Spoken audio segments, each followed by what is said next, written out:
Oh shit, we're going live soon. Fuck it. Right. Yeah, you can play. I think, the music is good actually. All right. Yeah, go for it.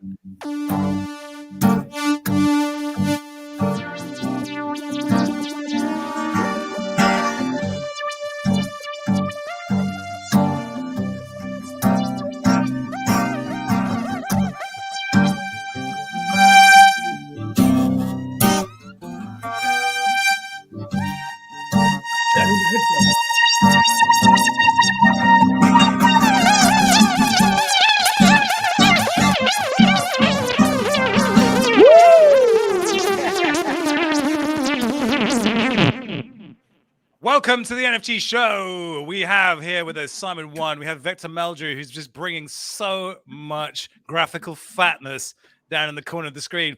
As you can see, I am both myself and a metahuman. So you can see, as I move my head around, how much my mohawk just reacts. So this is happening in real time. We have the most complicated setup we've ever had for a live stream. But in the background, you can see an artifact jacket. In the background, you can see a me bit. But most importantly, we have two extremely important people. We have Simon One, actor, writer, and most importantly, musician first. Sneak preview, Alp Gazimov. Oh! Whoa! We found some stuff. Oh my God! We found some stuff. Wow. Yes. And my computer's crashed because we can't actually handle it. It's I done. cannot get rid of It's that done. page. I can't remember And the of logins course- to delete it. And of course, we have with us the very handsome Vector Meldrew, once again bringing us just the most incredible version of himself. Vector's going to be joining us more regularly, and I'm very excited to have you here. So we are talking about music today. Let's start with you, Swanny. Music. Tell us about it. It's my life. So it started off in the 19th century with the Spanish. No, for me, this is just, I got a caveat. This page, I cannot get rid of this page. I did it a long time ago. Oh, look, go down. You love this page. I think you secretly love this page. Click, lick, and flick. That was the logo I go to. Pre-YouTube, luckily, so there's fuck all on there. No, I started off as a rave MC. That was where I started in the 90s. So Wow. I was MCing along with like Slipknot. Wow, look at this one. Weekend Guyliner. What was your MC name? MC Yellow Boy, because I'm Yellow. half yellow, isn't it? Amazing. Yeah. So MC Yellow Boy, I was with Grief and Strife, Resonator, Slipmat. I'd done Groove Rider, all the big boys in places like Pleasure Dome, Helter Skelter. And that was kind of, that was it. I was a rave MC for life. And then part of my thing was I wanted to make tunes. Are you going to play along with me? I'll just do a different voice, Robin. Part of me was I wanted to make tunes. And we got signed to a label to do a dance track, which went bigger the badder, the newest star show. Go check with the flex, the math sound system. Bigger than, it's quite good. It was the time of I'm Alive, the man with the second face. And you already, that sort of vibe. But sadly, sad chords now, Robin. He just died of a heroin overdose and vodka, so that all went to tits. So I decided to leave that and go to uni to learn how to be a filmmaker, where I did 3 years there. Won best production, and as I left uni, I was signed to a management company. We were in a development deal with Warner Brothers for like fucking ages. And we sort of went from a 5-piece to a 4-piece to a 3-piece, and it was just two of us where we did Switch 22. Went through loads of management companies and just did the whole circuit, did the Pink Pound circuit, played everywhere, and eventually got fucking so sick and tired of it. The other guy left, and and I was kind of sort of left on my own. I tried it on my own for a little bit, and then I just got back into production. So it's always been part of me. But no, it's 6-7 years invested in Simon One is hot into that. But the truth of it was our tunes weren't good enough. We were great live. We brought the noise when it came to the stage stuff, but the tunes weren't really good enough. So it kind of broke my heart a little bit. And then years later, Robin and I was asked to do a verse for an upcoming singer called Reason. Which Robin shot the video for, and it got to like number 1 in like the dance charts. It took me 15 minutes to write, and Then I did it off the back of that. I did another song, just put it out there. You write these spec songs, and some Japanese band got it, and yeah, I get like a residual PRS check every year of about £12. So I fucking made it. Wow, that's a lot of money. £12 is a lot of money. It is, man. Like we're getting at least 100 streams a week. It's mental. Wow. So we also have Vector on. Vector, you have a history of being someone that plays music, other people's music, while doing other stuff. Tell us a little bit about your musical background, because you're definitely no stranger to the scene. No, of course. And I probably was one of those teenagers that grew up listening to your tape packs, to be honest, all that kind of the happy hardcore era that merged into jungle. Yeah, like, that's what I grew up on. One Nation, tape packs, Dreamscape, all that kind of stuff. Yes. So, yeah, like I'm definitely a product of that era. I was too young to go to the raves, but I just loved the flyers. And that's kind of what got me into digital art, really. Just loving the record label designs, sleeves, getting into doing that, the flyers. And yeah, just got me into the grime scene. I started a grime website, did a lot of artwork for the grime days. Sup, Fugu? Well, hey, yeah, and then the dubstep days, and then I just basically merged all of those things, all those passions and animation and VJing and everything, and lately just gone balls deep in NFTs because it feels like similar to those days in a lot of ways, like the kind of pirate grassroots mentality that in some ways it's quite intuitive. If you grew up in that era and you know about that kind of culture of like pirate radio, raves, underground culture, it's kind of like bootstrapping, do it yourself. I feel like that's what this is now. This is a pirate radio station in some ways. It is. And actually, with a pirate radio station, you're always like one step away from being arrested, but you do it with just like no money and just a bit of spit and sawdust. What's weird about this space right now is that you can do all of that and make a shit ton of money at the same time. And I think that's why everyone's gone, I must have some of that. I must have some of that right now. Yeah, it's attracting the opportunist. That's why I love the name that Xcopy run with, the grifters. I think the grifters is a good description for some of the people they attract sometimes. Probably even us. Probably even we're grifters, actually, in some ways, in some way, shape, or form. But yeah, it's a bit like the Wild West, as a lot of people say.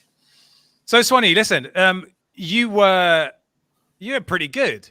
You were a singer, you could dance, you were pretty good looking. It just didn't fucking work out. And I can never quite pinpoint why, because you and I have worked together and I knew you had so much talent. You found at last a group of people that recognized what I recognized in you in acting now. But do you miss music? I do. I mean, it took me a long time because don't forget, I started emceeing at 16. So that whole point of wanting to be a musician, then going to university, then putting 6 years into different companies, different labels. And, that was 15, 20 years almost. So yeah, when we decided to basically sort of quit and the other guy left and it was like, okay, this is it now. It broke my heart. I couldn't listen to a good tune if I heard a good tune on the radio or in a car, I had to turn it off for like, I'm going to say at least a couple of years. I was like, because I knew deep down that the reason that we didn't make it to the level of where we wanted to go was that our tunes weren't good enough, and it was a songwriting talent, as well as, the opportunities we had. And at the time when we was in the boy band, it was like our competition was Justin Timberlake, NSYNC, people like that. So they had like, who were they called? Not Star Makers or something. There was a Norwegian super house that were just making every tune, like sort of before BT and Timberlake. They just produced everything, and we were kind of trying to do it ourselves, and we were kind of like in the forefront of this, like try and keep it electro, kind of keep that rave vibe. And I don't know, I think we were not saying that we were ahead of our time, but I definitely think we were we were about 5 years before, because we were kind of doing that 80s retro thing mixed with rave stabs, but with poppy lyrics. And at the time it was a lot of boy band stuff, which was like the ballads and all that. And we weren't really there. And yeah, no, it kind of hurt a lot to have to say, look, okay, this is not going to happen. But, but then you sort of realize you got to say to yourself, what is it that you want from music? Is it fame and money? Because at the time, that was what I wanted to be famous. I wanted to be a famous pop star. But as as you get older and as the projects come along, you realize that what you really needed to do is make an amazing song, you know, and then that will carry on to success. And sort of the further we got, I mean, we weren't famous, but we were getting treated well. You know, I didn't have to buy a drink, didn't have to queue up for a club for years. So when that all stopped and I was kind of having to stand outside, I was like, oh, fuck, what's going on now? I don't like this. So it was fun. I mean, like the whole journey was fun. Being on stage was fun. But I used to have to drink so much. I was drinking from sound check till performance. So sometimes that could have been like 10 hours. So I'd be pissed out of my head just to think, oh God, I'm doing this because I have to do it because of the next thing I have to do. We have, you know, and it wasn't necessarily, my heart wasn't in what we were doing then. And it's interesting to say about like how I found myself in acting. Like, yeah, I mean, I don't need to get pissed to act. I love it. You know, I'm sobriety when it comes to that sort of thing. The buzz is still there, the excitement, but it's something I think I'm better at. And a long answer to your question is that I think probably we just weren't good enough to break it. And at the time, there was no, like now, there were no shortcuts. You were either with a major label or you weren't. You know what I mean? There wasn't Spotify. YouTube wasn't really around that much. I mean, we had a MySpace page that we were getting like traffic on, but I think the opportunities for artists now, they're so much bigger, but you are in a bigger pool of talent, which I think isn't necessarily a good thing. Yeah, and it feels like there's this instant success button that everyone wants to have added to their phone or their keyboard, which is like, I'm going to go from naught to famous in 2 weeks. And there are so many examples of people that have done this, particularly on TikTok and social media, you know, like TikTok famous in 2 weeks or in a month. Like, it feels like that's normal. Yeah. Yeah, look at Bella Poarch, Addison Rae. Bella Poarch, I mean, she got famous from doing that kind of that face cover thing. You know what I mean? She was very talented. She's got quite a rich story. She was not an immigrant, but she left her home country. She joined the army. She does this TikTok thing. She's obviously covered in tattoos, so she's kind of esoteric. But because she had so many views, record companies just go, right, well, what can you do? Just chuck a song at them. Addison Rae has got an immediate advertising platform. Dixie D'Amelio as well. So you think the three biggest artists on TikTok and streaming right now, Bella Poarch, Dixie D'Amelio, Addison Rae, all came from TikTok. But let's not forget, they had something in them, like you say about the instant fame button. They were very, very talented dancers. You know, they were extremely talented. Because you watch these TikTok things, and that's fucking easy. Try and copy it. You realize very quickly it's actually quite hard. So it's sad because someone said to me, talking to their kid the other day, and it was like, "What do you want to be?" Oh, I want to be a TikToker. And they sent me a screen grab that they were looking at on YouTube how to be TikTok famous. And it's like, it sort of hurts me a little bit because the route to fame and success is to be really, really, really fucking good at something and to be better than everyone else at the time. And maybe Bella Poarch, Addison Rae, Dixie D'Amelio, you might think that they're not better than everyone else, but in reality, they actually are because they can lay down some tracks. And when you see their videos, they've got something very, very special. So it's tough. That instant fame button, instant success button, you know, let's not forget that TikTok and socials is driven also by record labels. You know, they can buy huge amounts of followers, they can buy huge amounts of plays. And if you've got a choice between listening to one song which has got 3 views or one song that's got 250 million, your brain's just you're gonna go for the big one. And that's unfortunately, you know, how it is. Yeah, it's deep. I mean, you and I have tried and failed a few times, and actually we've tried and succeeded a little bit, you know. That's the worst. That is the worst. You go, hey, we did it, but then you look at it, you go, but this is shit. We kind of sort of made it, but we haven't, and now we hate ourselves, and now we're having to kind of pretend like we have made it, and we're sort of in between, but we're not really a thing, and we could be a thing. And then at the same time, you're having to just compromise everywhere, left, right, and center, and then, hi, really happy to see you. I'm so much happier now. I don't have to give a shit about any of that stuff anymore. Well, the strangest thing was, obviously, I spent 15, 20 years trying to get a song on Radio 1 and a project that Rowan and I did called Stenders, which was sort of the brainchild of a drunken taxi ride back from somewhere. Yeah. I was getting my hair cut and then Robin and Ours song just came on the radio. Fern Cotton. It was like, Oh, you know, man. Do you remember yeah. that was the most stupid thing that ever happened to us? Let's get played on Radio 1, and then like a week later we were. And it was the weirdest thing because we'd done a shitty cover of Ed Sheeran talking about the plot of a famous soap opera in the UK called EastEnders. So we used to do this thing where you do a rap of the plot of EastEnders every week, and then we turned it into a YouTube video, but we do a parody of a famous music video, but we turn it around in 8 hours, and that'd be it. And then this was what, 2011? 2011. Maybe even earlier, yeah. Maybe even earlier. Jesus. It wasn't this is even like mixed. This is not early YouTube, but it's reasonably early YouTube. Yeah. And like we blew up. We were getting like 35, 40,000 views on videos. It was ridiculous. Yeah. And like we did it for 15 weeks. That was it. Yeah. And then we had enough. Then we stopped. We did one video a week for 15 weeks, and we blew up. And we were getting played on Radio 1. We had to do like a Katy Perry special for Radio 1. I mean, it was ridiculous. And then Wankin asked us in and then said that we were going to be the biggest thing since sliced bread, and then fuck all.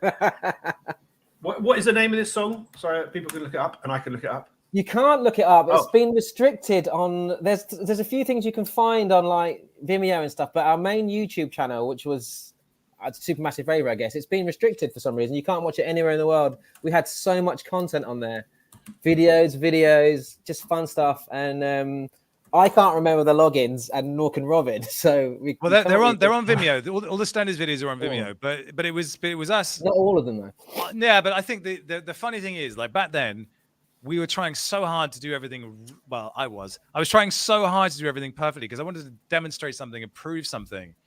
Since starting to do this, I don't give a crap about that anymore. What's more important is just doing it every day, making it a daily habit. This Unreal Engine journey that we're on, it's kicking our asses so badly. Like, there's so much shit that we don't know. But what I love about it, and I think you'll appreciate this, Vector, as well, is like there is no quick fix for doing stuff like this. There's no, I can't just go and get a WordPress theme and just add it in. I can't just go and buy a plugin and it just works. Everything that we've had to build to make this set, that's not true. We just bought an asset pack, didn't we? Oh no. But but like even with an asset pack, we're still just getting our asses kicked trying to get like enough render setting, enough performance for me able to even vaguely puppet this character. So we had to reduce all the render settings. But like Vector, you do VJing and stuff. Like you must have come across this battle the whole time. Stuff just sometimes it just doesn't want to work. No. Well, I think that's the interesting thing about what you touched on here, because there isn't like a guide. You can't Google how to get big in whatever it is we're doing here. Like, and I think that's, you have to choose something that you enjoy doing, because otherwise it's just going to be painful. So I think that whole idea of like, you know, oh, I just want to prove something kind of goes out the window. The priority needs to be like, am I having fun doing this? Does it feel good? Because you probably in for the long haul and it's going to be painful and there's no one that can really tell you how to do it. So you've got to figure it out. So you kind of got to have fun figuring it out. So you might as well just choose the things that you like. That's kind of why I revisited VJing, because I forgot about VJing. You know, like I did it. So for what years. are you using for VJing? This is just Resolume. This is just Resolume with a snap lens to do the face, and Resolume in the background just through OBS and virtual camera. Yeah, you just said a bunch of stuff that none of us understand. Oh, sorry. Okay, rewind a little bit. Resolume. That's better. That's better. Resolume in the background is VJing software where you can load in different video clips and you can mix them live, like and do like little effects. Ooh, oh, that's cool. So you do them in time with the music, or you know, different kind of effects.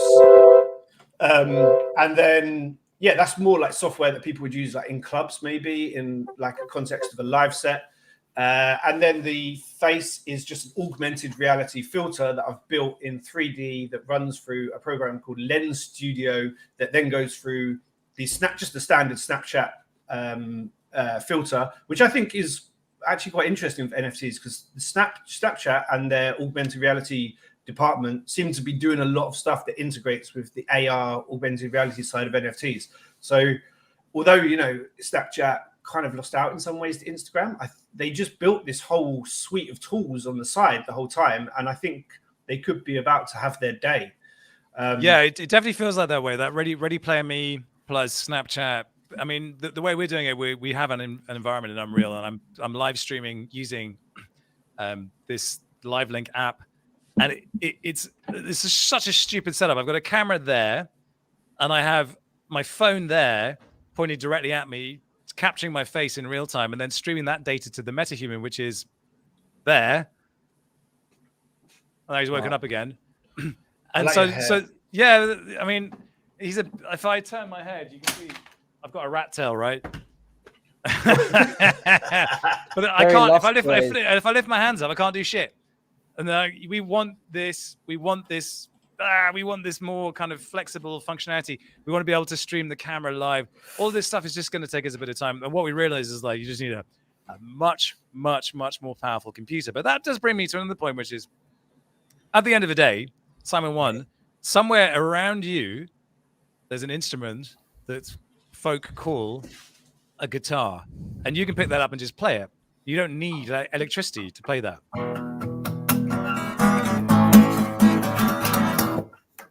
Well, you can plug it in. Muddy Waters invented electricity, boy.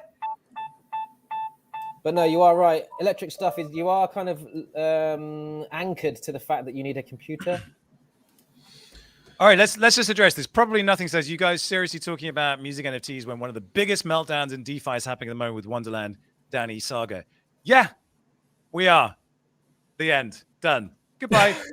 Oh, Harsh, dude. That was harsh. It is harsh. The whole fucking show is called Music NFTs. We know about Wonderland. We know about Danny. It's been covered in the print section. You'll be able to read about it later. That's it. We're here to talk about... we're actually expecting a guest on. She hasn't appeared. We were expecting Verite, the musician. Maybe she'll turn up. I'm keeping an eye on what's going on, but I think she's basically missed it because we booked her very last minute. But that's fine. We have Simon 1. We have Vector Meldry. Swanny, your thoughts on releasing music as NFTs. What do you think are the dangers inherent in artists exposing themselves to this space? Well, I think the dangers are that it's I'm going to say the pros first. I think it's an NFT with an act is good because it's a one-stop coupon for merch. You know, you buy your music NFT, so you got the song, and then with that NFT you can maybe get into a club with it.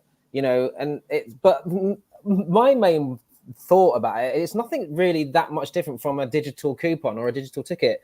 And do I, as an audience, want to own all these parts? Do I want to have 6% of a fork of a DeFi project connected to Eminem? Which, you know, sometimes I don't know if it's too much. There's too much things that come with an NFT.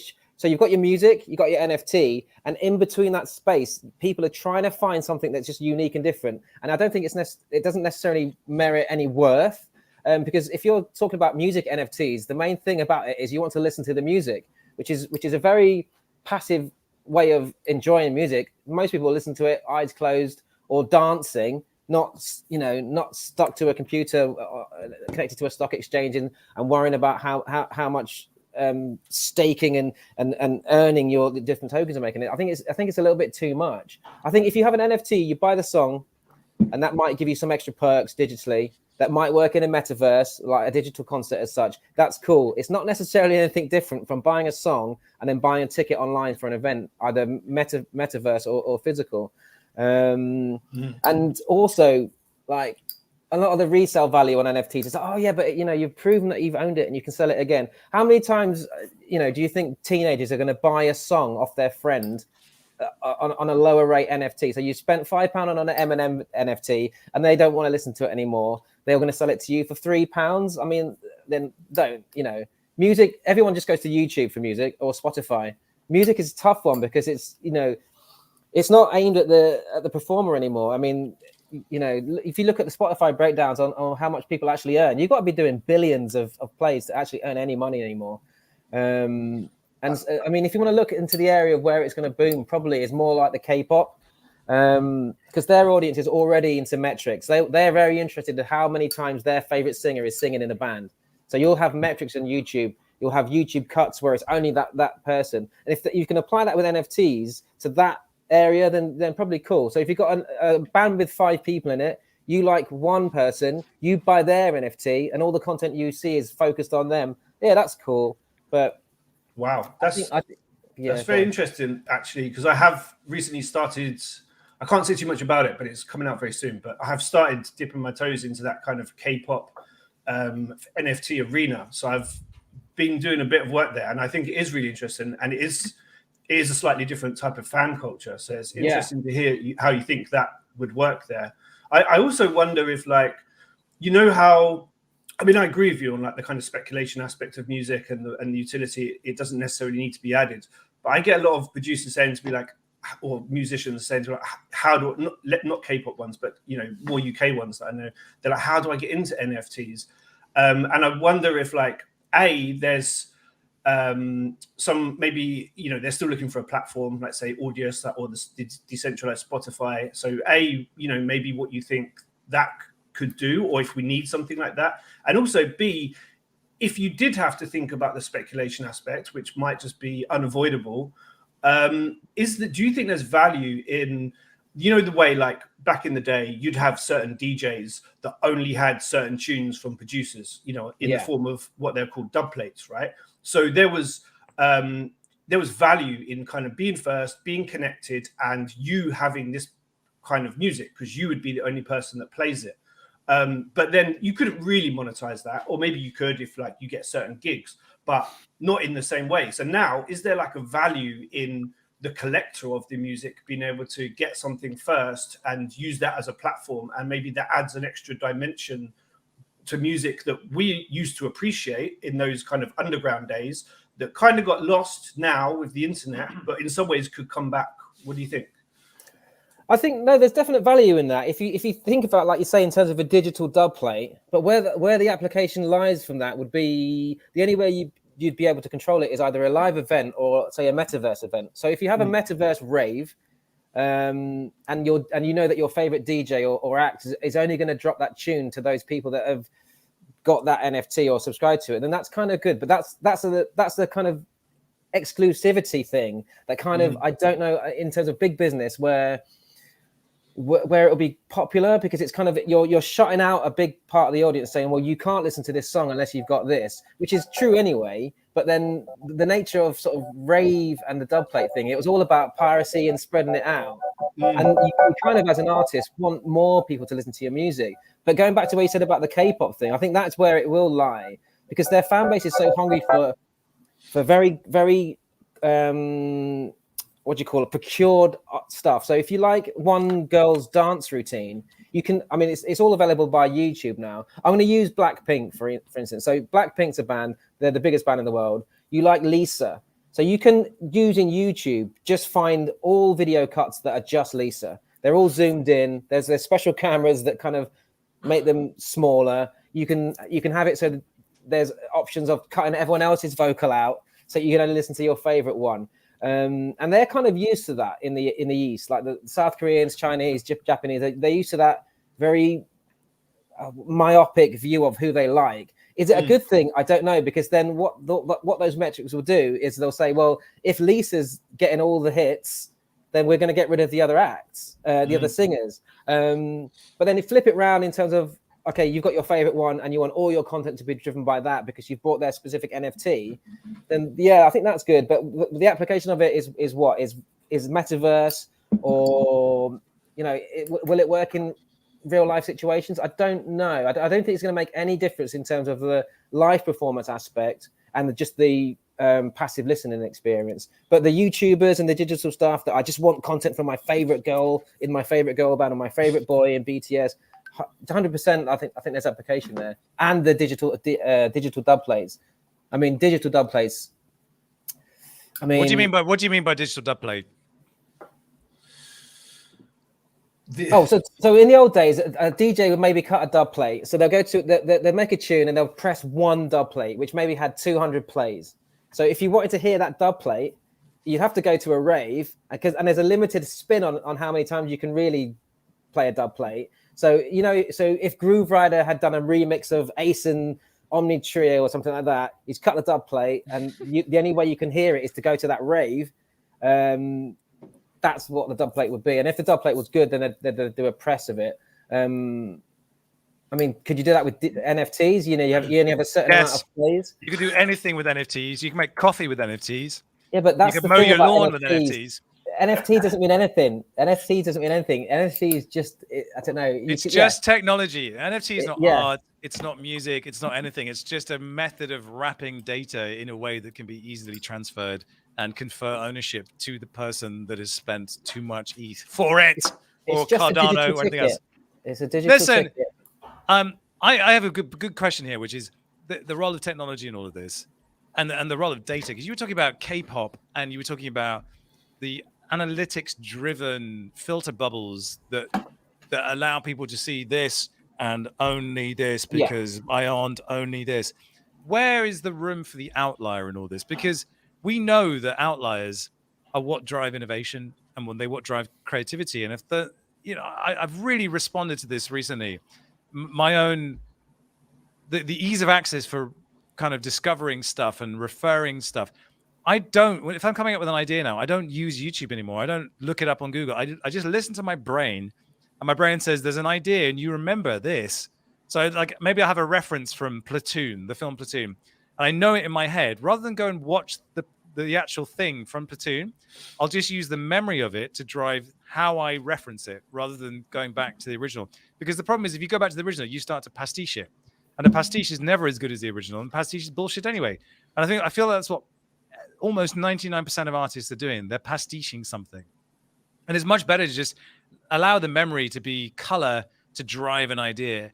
But don't go back to the original. Don't go on Google. Don't go on YouTube. Just fucking leave it alone. And allow the memory, as distorted and weird as it is, to drive how you then develop the idea. But that is so rare. We just want this asset pack. We want this instant plugin, like, Well, yeah, because unfortunately, with NFTs as a creative art form and that, the one thing that people care about most is the flip and profit. They're not doing that. I mean, I don't say this for a fact, but there's not a lot of people, I don't think, that are just soul tortured, and the one thing that they want to do to make them happy is produce digital artwork, like they were before. The notion of the starving, fucked up, manic depressed artist is being lost in NFTs, because NFTs to think, oh well, if I just copy this ape project and do my own monkey thing, I'm going to make £1 million overnight. And that's the one thing that does my head in about it. Like, and it's fair enough you saying you can rely on your memory. But you have a slight eidetic memory and you're creative. There are a lot of people out there,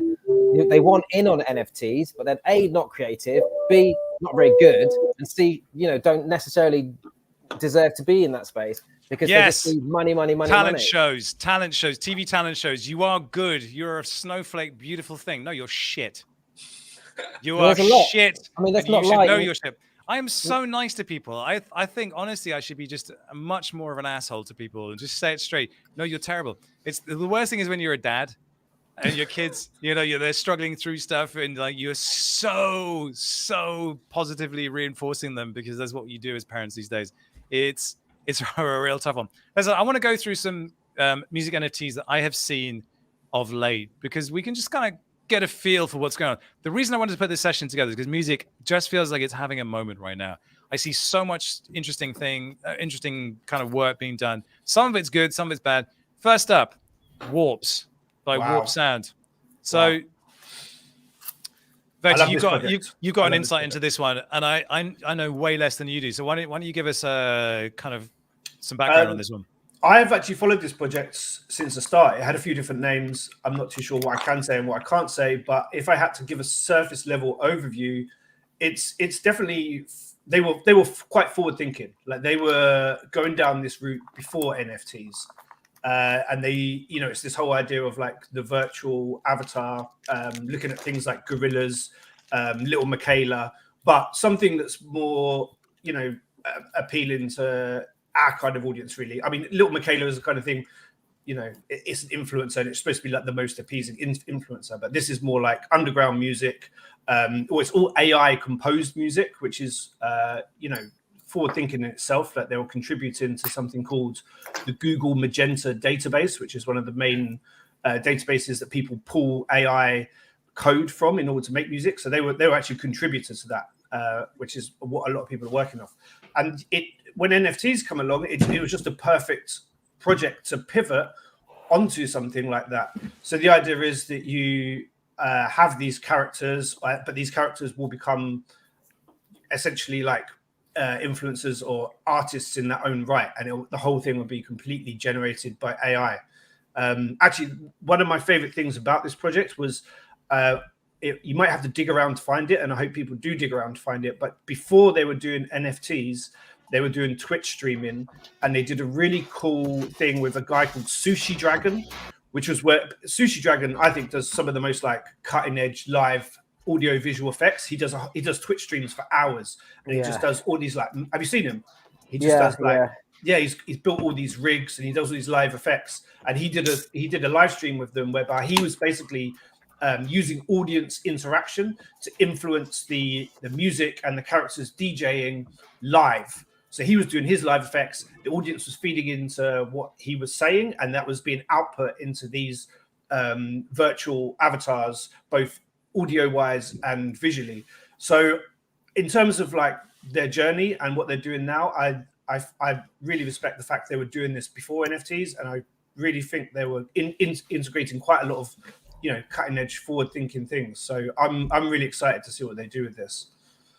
Yeah, it's a curious one because I think the art is one thing. I think let me see if I can find and see if I can get some of the songs to play, because hopefully we should be able to click on one of these and hear it.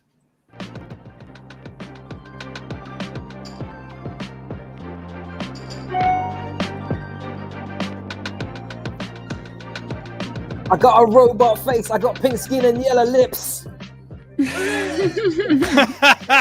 It's live coming up. I mean, this is kind of fun. Let's see what else we've got. So what's the deal here, Vector? Is this being generated by an AI? This is basically data being fed in that is... Yeah. Let's see, there's another one.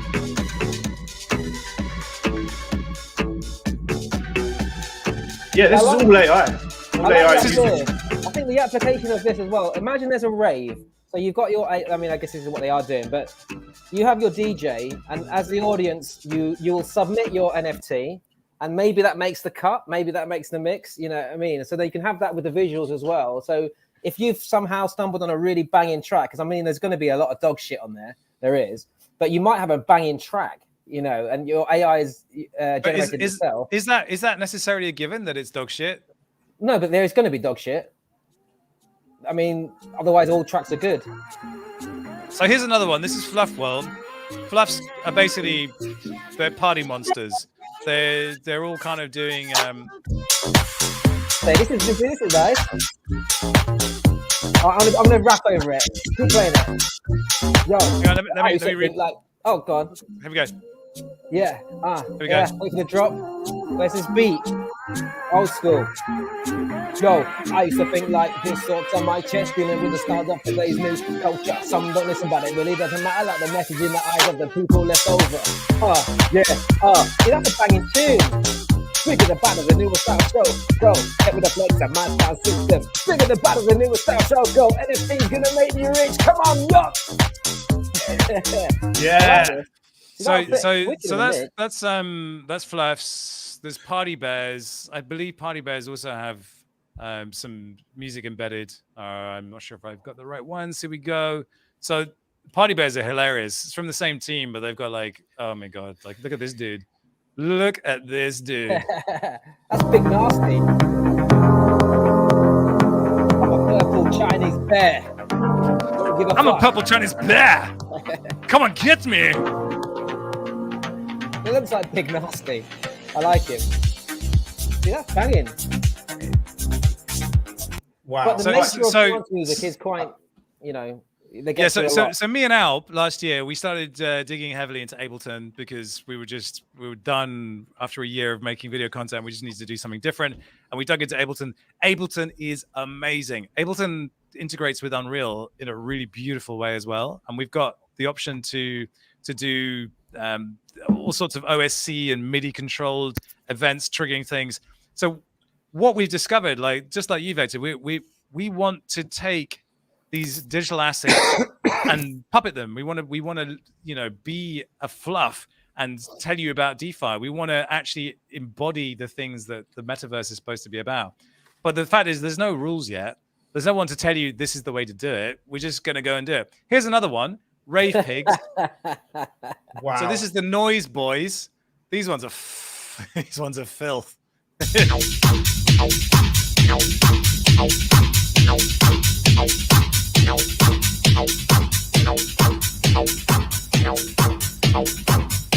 Oh yeah.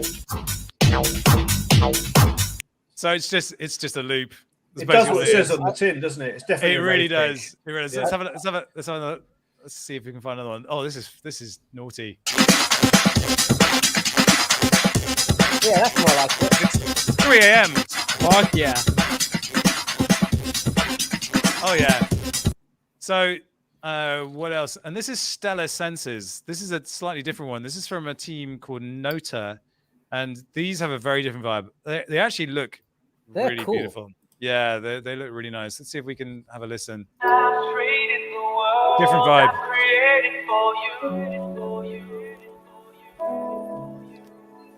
While I'm waiting, a torch to carry for you. I'm like 20 and I'm loving life right now. Sure have hated how long it's taken to bloom.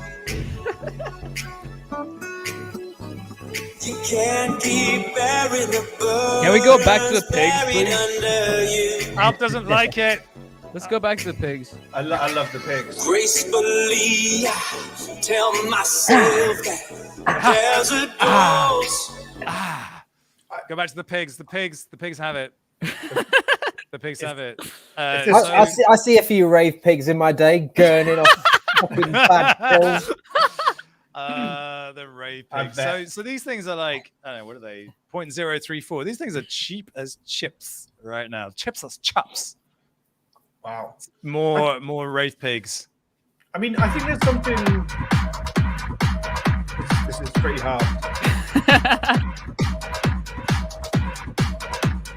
I mean, if you could have a rave pig that you have the rights to, and then in terms of like music rights, that you could license that music.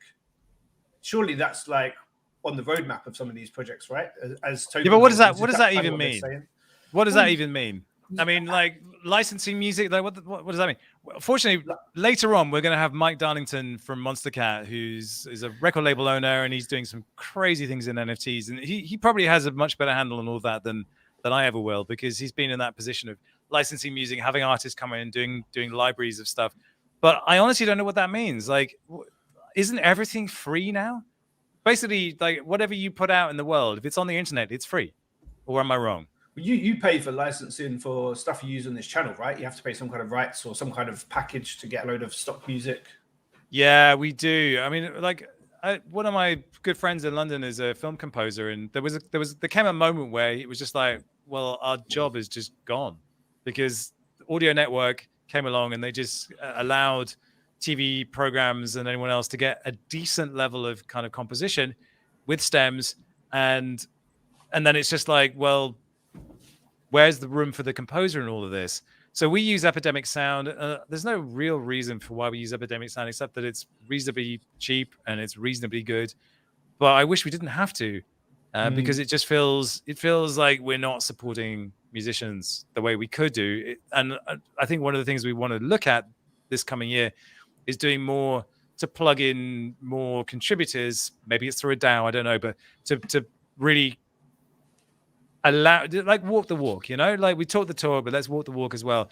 And it's something that Camilla and I have talked about on a number of different occasions. Like, how do we actually be Web3?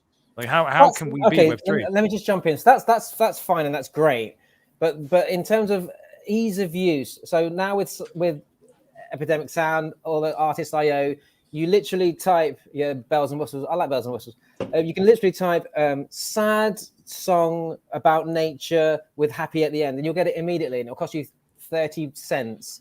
I mean, if you're going to start, and it is a nice thing, and it's honorable to want to license music from different artists, but to say you're paying 0.4 ETH for a track that you might use once, that's going to add up. And in terms of the commercial value, are you going to be wanting to spend 10,000 in a year on music, or $50 a year. I mean, that is a hard thing, and big business is probably going to go for the cheap one, you know.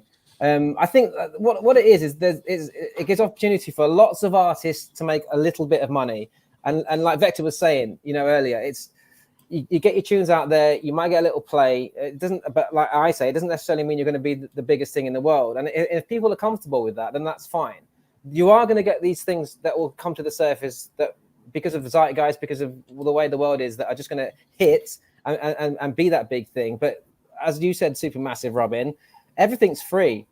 You know, if I go straight to YouTube, if I like a song, and maybe if I really, really like it, and I want to support the artist, I might buy the iTunes thing. But, you know, we are living in a culture where you can get everything for free. I don't think I've ever paid for a Blackpink song, and I've listened to lots of their songs and watched lots. But that's what I mean. Everything is free, and so the money's in concerts and the money's in merch. The interesting thing is, there is a perfectly good living to be had creating library music, and you can go online and watch a gazillion Ableton tutorials from people who do exactly that. They churn out tracks. They churn out 5 a day. But then you've got NFTs that can make them for free. They can, you know, you buy an NFT with an AI program, and you can literally press generate, and, you know, like you said earlier, that's exactly my point. So I'm actually going to just go through what it's like for us to look for music. So Alp and I generally will have about probably 3 to 4 hours to edit a video, which is not long. So 20-minute video, 3 to 4 hours. We have to go like the clappers. So Alp, what is the process for choosing music for you?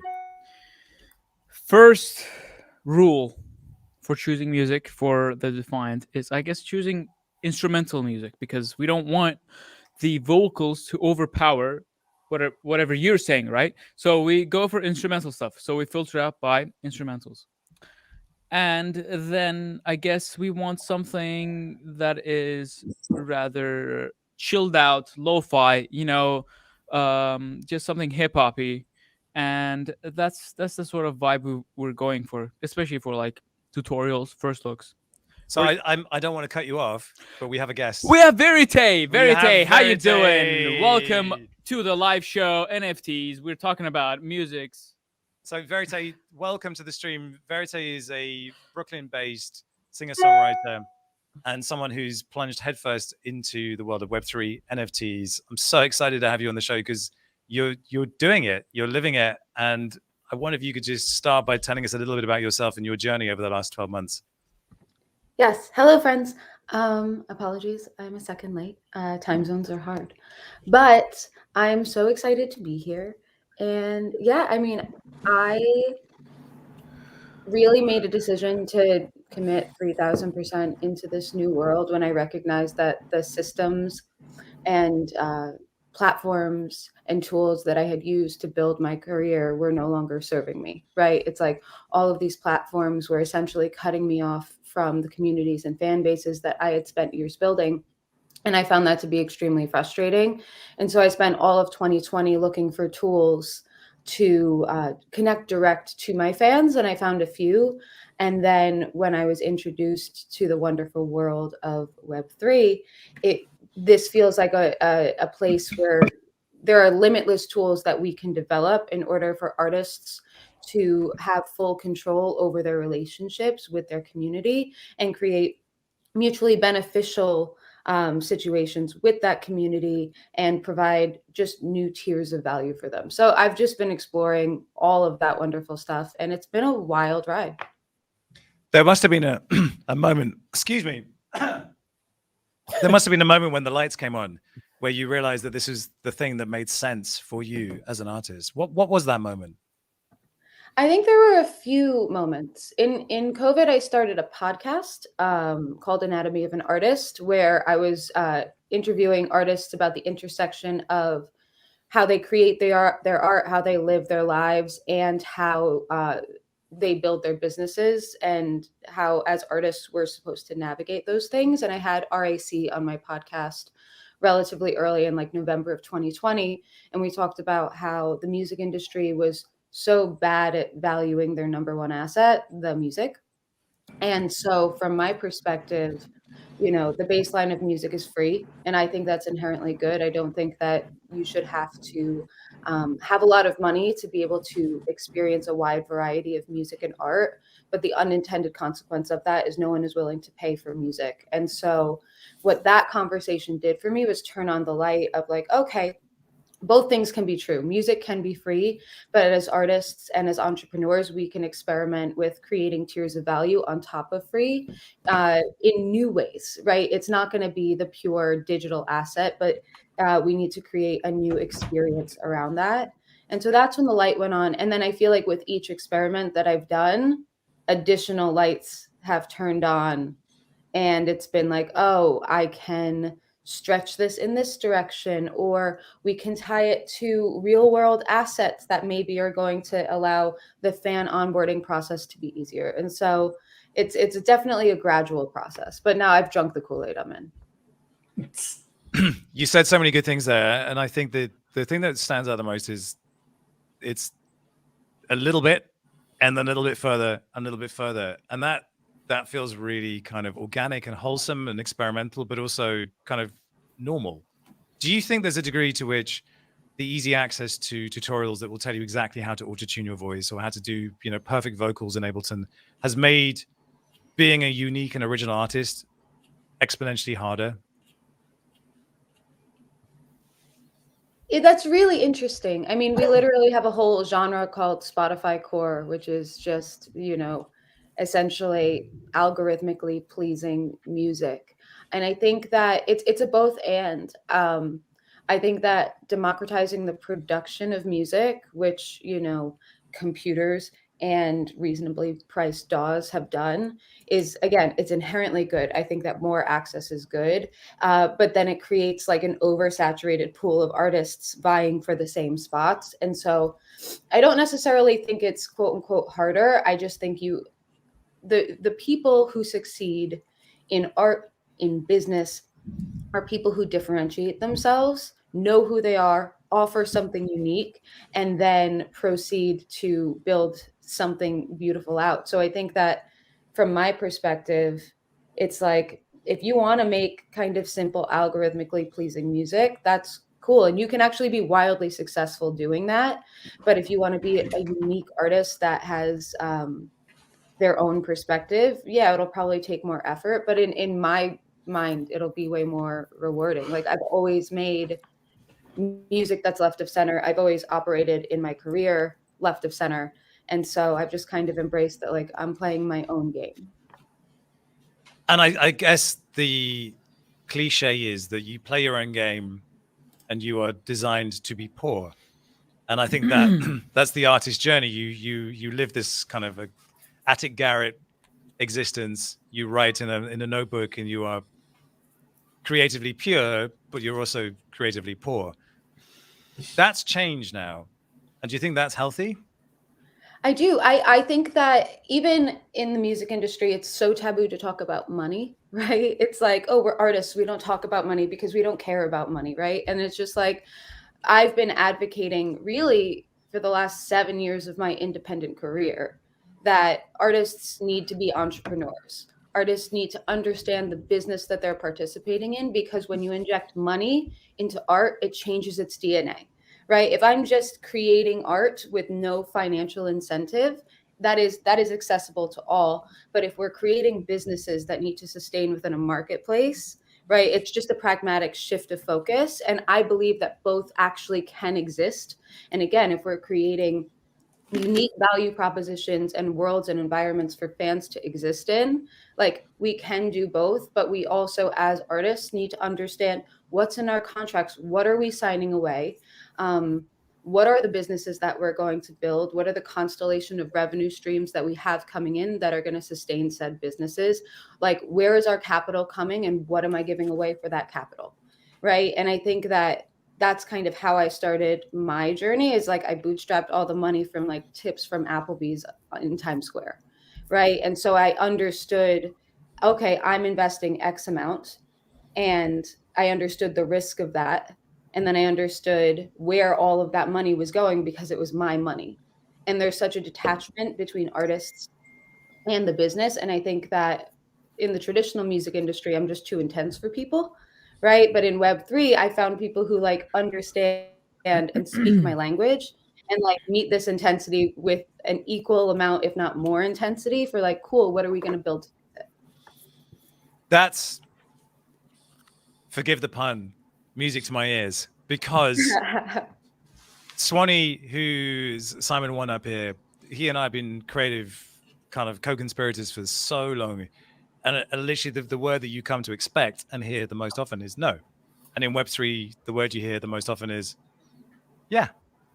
And it's a yes culture. It's such a weird thing, like just switching your brain around to being, well, what if we did do that, rather than, oh no, we can't do that for legal reasons, we can't do that because social won't like it, we can't do it because this. Like, who gives a fuck? And by the way, you can F-bomb on this podcast, and you should, because I've read your tweets, and you swear like a sailor. So get it on. Oh yeah, Unleash. it's Be real. Be real. You have nothing to fear here. You're among friends. it's ingrained in my personality at this point. But when Well, you said Curtis- you're a bit intense, what do you mean by that? I mean that I think that I know my value. And especially when it comes to, again, it's like any talk of business and money within the artist community, like amongst collaborators, there's the traditional notice, the traditional way of doing things is like management handles all of that, right? But the issue is, for instance, let's say we're writing a song. Management's not in the room. They don't know the percentage of splits. They don't know who did what work. Like, I know what work. And so instead of just deferring things to other people because artists need their mental space to create, it's way easier to just, for artists to just be like, hey, this is what I feel like I contributed. This is what you feel like you contributed. And like, let's just come to a meeting of the minds. And so I think that that's just one example. And also in ways of like me just really pushing artists to recognize that like you can build your own. You do not need to wait for Spotify to playlist your song. You don't need to wait for a label or a manager to come in and start developing this. Like, you can build your own ecosystem and then put yourself in a better position to like negotiate as you are bringing on partners.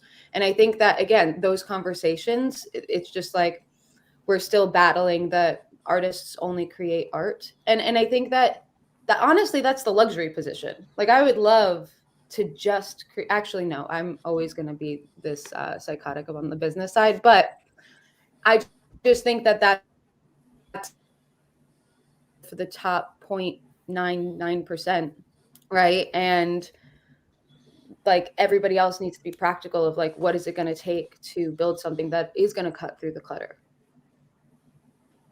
Yeah, but I think you just ported the old problem, which is we need to cut through the noise, and now it wears a Web3 crown. And the skeptics are going to say, well, you're just polishing a turd, or you're putting a bow tie on a dog, or whatever. What's your response to that? Because I'm sure you get a huge amount of pushback from people, particularly trad people, maybe your manager, maybe your agent, if you have one. We'll go like, yeah, it's a scam. It's all a scam. How do you respond to that? Well, I'm lucky that my manager has just like, she's come with me fully. I am not an idealist in any sense. I am a pragmatist, and the same problems that we have in these traditional systems will come over to Web3 if we are not intentional, right? The same power structures are going to, and we're going to face the same oversaturation problems. We're going to face the same gatekeeping problems, right?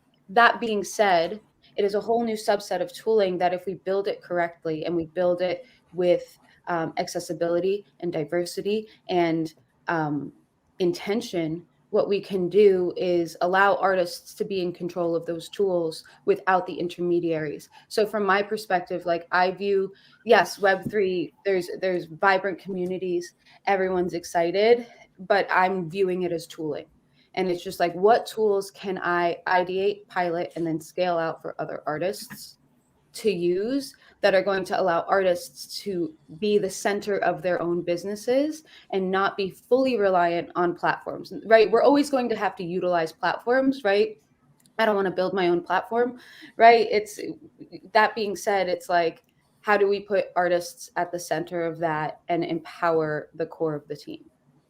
Well, yeah, I was going to say, isn't the dichotomy of that though that if you look at legacy artists, say Kurt Cobain or Neil Young or Jimi Hendrix, would their music have been created if they were in an ecosystem where you have to be your own company, you have to be your own marketing system, you have to be your own financial advisor? There is a risk of that the artists that go forward into Web3 that have to create with that in mind might hit certain hurdles and never actually get there, just because it's cool to say I want to write my own music, I want to create my own audience, and I'm going to design my own future. But I mean, it might be a case of, not saying it will, but it might be a case of those hurdles that might be too much. So there might be a lot of music and musicians and people that want to create that are just going to say this is just too hard. Whether that's a good thing or not, it might be or a bad thing. It might be a good thing because it means there's less shit. But I worry that if every artist has to think of these things from the base level for Web3, I mean, what type of music and creativity are we going to get? I mean, I know I'm an old romantic. I like to think of the tortured artist, and I know it's not the real way, but there is some of that makes that legitimizes music. It kind of feels like are you Ed Sheeran or are you Leonard Cohen? Do you know what I mean? And it's which one are you going to be? And even though you are going to be this sort of self-starting Web3 thing, as you say, there are going to be gatekeepers, and there are going to be digital Web3 management companies which will say, okay, you've done it all yourself to this point, but then give us all your rights to everything, and we'll take it to the next level, which essentially does sort of retrofit and become the old-fashioned record label. So, I mean, it's a tightrope, I guess, where artists are walking, because if you're doing music because you love music and you love to create and it's part of your soul and your passion, it shouldn't, like you say, it shouldn't matter how much money you make or your audience. But if it's already embedded that you have to have that, I worry that there might be geniuses that quit too early, or, because music unfortunately has reached its end. There is no new music. It's just iterations of old stuff, which isn't bad, but there's nothing, no one's going to invent the electric guitar. No one's going to invent sampling anymore. It's done, and it's the only innovations that it's not done. It is. There's no musical innovation. It is. Well, I disagree. All right, you name me one music form that's been new in the last 25 years. Let Verite respond, but I also want to say hello to Mike Darlington from Monster Cat, the pride of Canada. He's here with us. What up, everybody? I've been enjoying listening. I don't even know if I want to be on the show. I just kind of want to listen to the show. This has been great. Yeah, well, Verite, Swanny said a lot here, and there's plenty I'm sure you want to respond to, so go ahead. It's really interesting. Wait, did I do it? No, I thought you were asking me the question. I'm so sorry. Go ahead. Oh, you're good. Simon, you have a really interesting point, and it's like a super, super valid critique of, like, again, the idea that how do artists create if we're so focused on the business? And we're seeing that right now in terms of the idea that, like, artists are now being viewed as quote unquote content creators, right? And, like, in order for a song of mine to hit algorithmically, I need to be dancing on TikTok, which is the exact opposite of my personality if we've gotten to know each other at all. But I also think that there's, like, a ground reality that unless you're walking into the music industry with $100,000 in your pocket to spend, right, and the money to actually invest in yourself, right, it's like artists are just, because artists have an idealized view of creation and what creating art and being a musician looks like, they're putting themselves in positions where they're signing predatory deals and giving ownership and autonomy. Oh, creativity. should we be back? To someone else. And I think that all I'm advocating, and it can look any different way. All I'm advocating for is for artists to be more aware of what's going on within whatever their ecosystem is, and then move forward with that. And like for me, I also recognize I have a very unique capacity, right, to juggle both. And that's why I'm so excited to build tooling for artists, right? Because my ideal is that I can create a bunch of tools for artists to use that resonate with what their skill sets are, right? So for some people, dancing on TikTok is great. It works for them.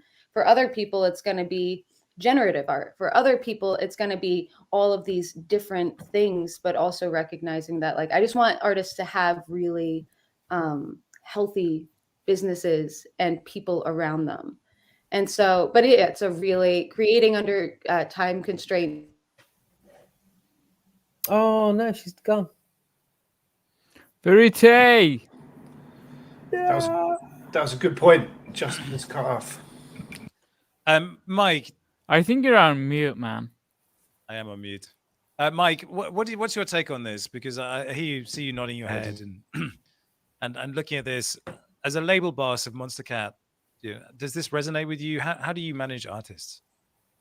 What specific component? Well, how do you educate artists? How do you You're on spread mute. the message? Are you on mute? How do you spread the message, and how do you educate people? Sorry, can you guys hear me? Yes. Yeah. Okay, cool. Just want to make sure. In regards to Web3, in crypto and NFTs, the way that we've been doing it is really been a lot of like one-on-one conversation. Just getting into a call and letting them ask the questions. I think I'm getting an echo.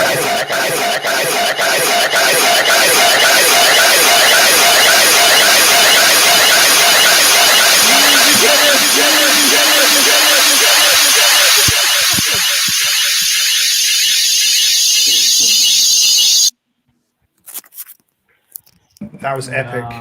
Well, that was real. Music is something, isn't it?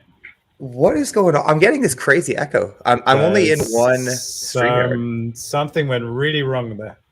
Simon, Okay. that was great. Let me. This is art. I'm still getting an echo. Let me try. Like, It should be gone now. wow. Okay. Mike, if you saw the setup we had here, it's no wonder it went wrong. Like when we're talking about pushing the boundaries, it's like pushing the boundaries of people's ear canals. Sorry, everyone. I think it went wrong. I fixed it now. I thought you might have like applied like an echo or reverb effect to me just to like add an impact. It was like an episode of Doctor Who. I don't know what happened there. That was mental. Oh my god, I'm so sorry. Sorry. I'm still getting the echo though. I'm that's terrified. deliberate. That's an effect. Okay. Oh, okay. Let me try to get my train of thought. It's been a lot of one-on-one conversation.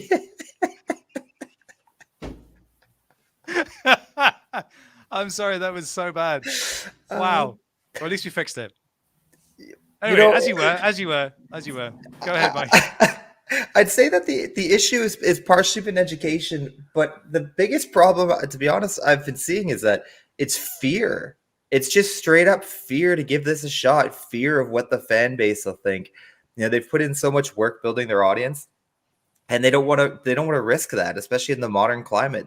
That's the biggest challenge to overcome. It is not like learning how to set up a wallet or learning how to mint or which marketplace to use. They get that really quick. It starts to click. Like, okay, I can connect with them on Discord. I could like do a merch drop. I could like invite them to my show. Like those things all click instantly.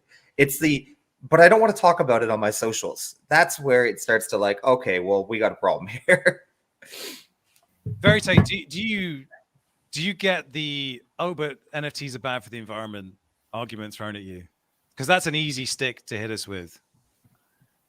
Yeah, I think that climate change is like a very wicked problem. And I think that I have done my own research and recognize that that's going to be an issue for some people with any technological developments. Ultimately, they're going to be bad for the environment. I have a long view that ultimately it will be better for the environment in the long run as we can hopefully get rid of some of these legacy systems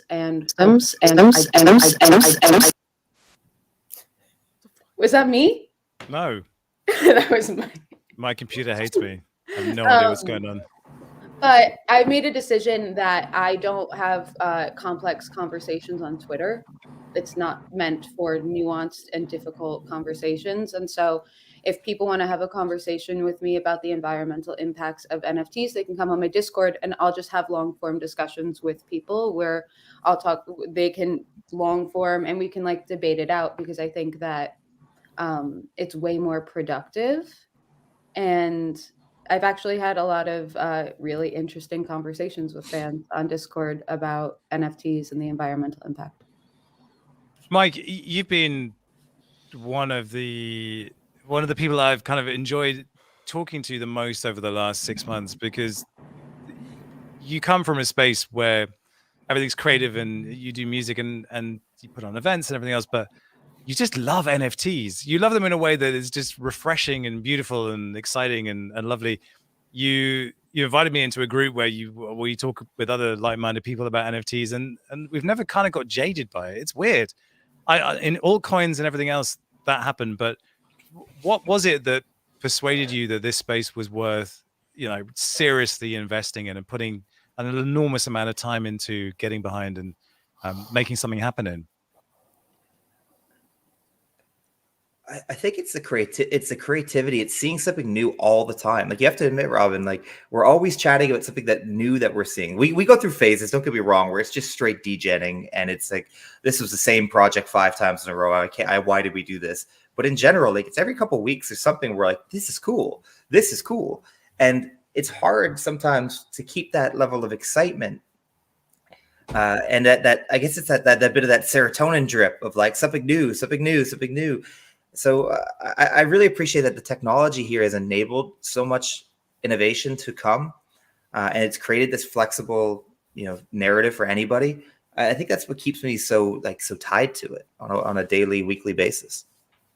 And Verite, do you feel like the technology is getting in the way of you actually making music? That the discussion and everything else is an impediment to the creative process, and you give yourself like moments to just step away and just write and be musical?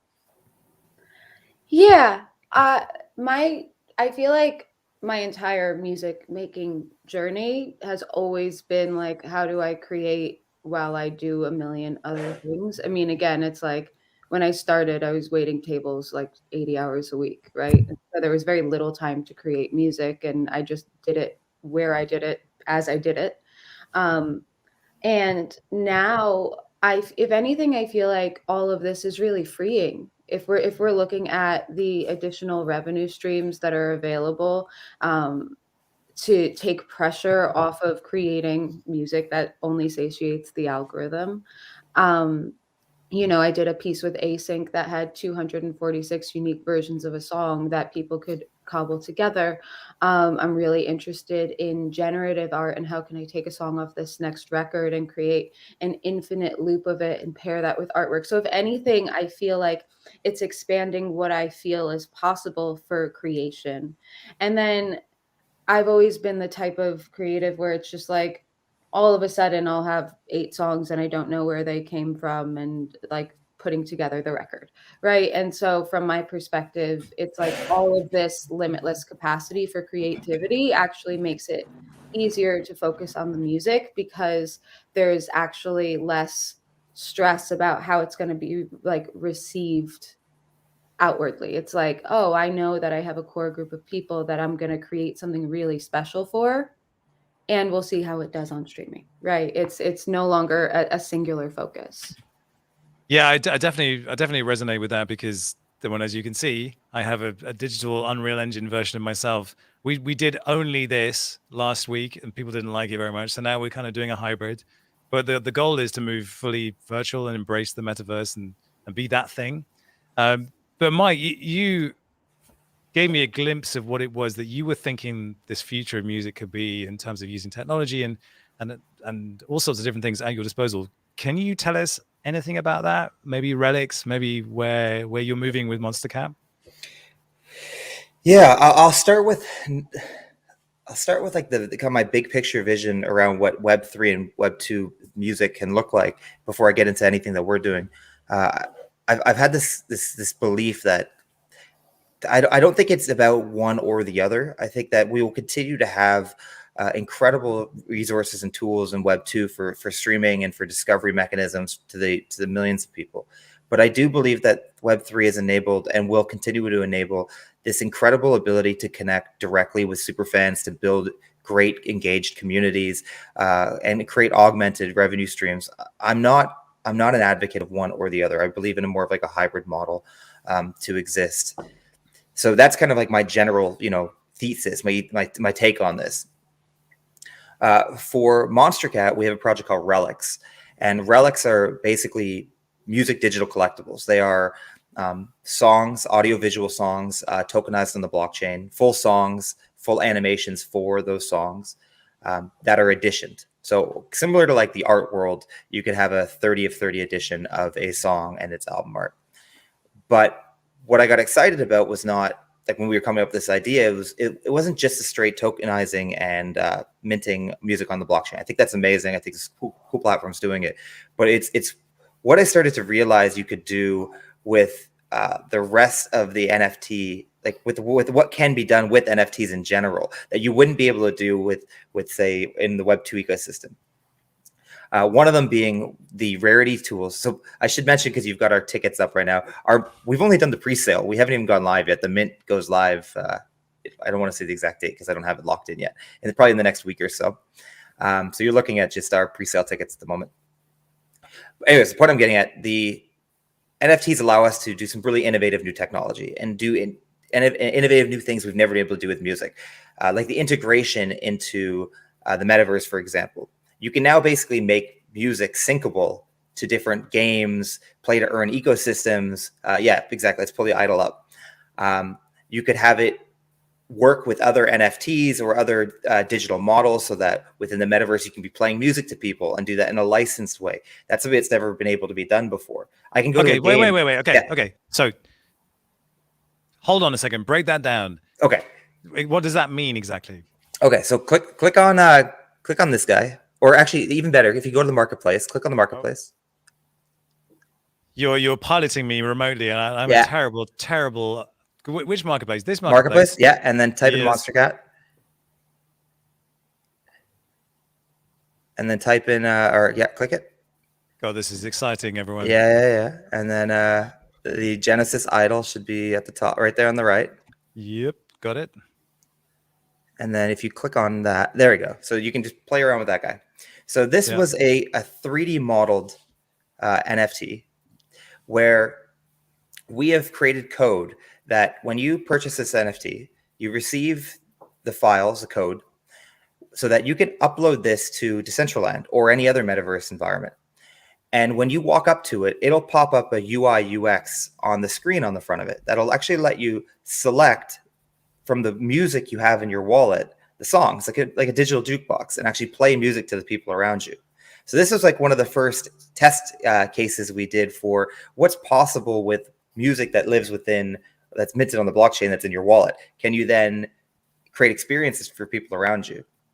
So this was one of the first things we did. And then the second thing we did after that was we started to realize that if we really do want to show that this ethos of Web 2 and Web 3 will exist, then you're going to want people to be excited when music is doing well in the Web 2 ecosystem, on Spotify and Apple Music, on radio play, on television shows, whatnot. And the way we did that is we actually created the rarity system to be based exclusively on an algorithm for how well your song, the song that you own, is performing in the real world.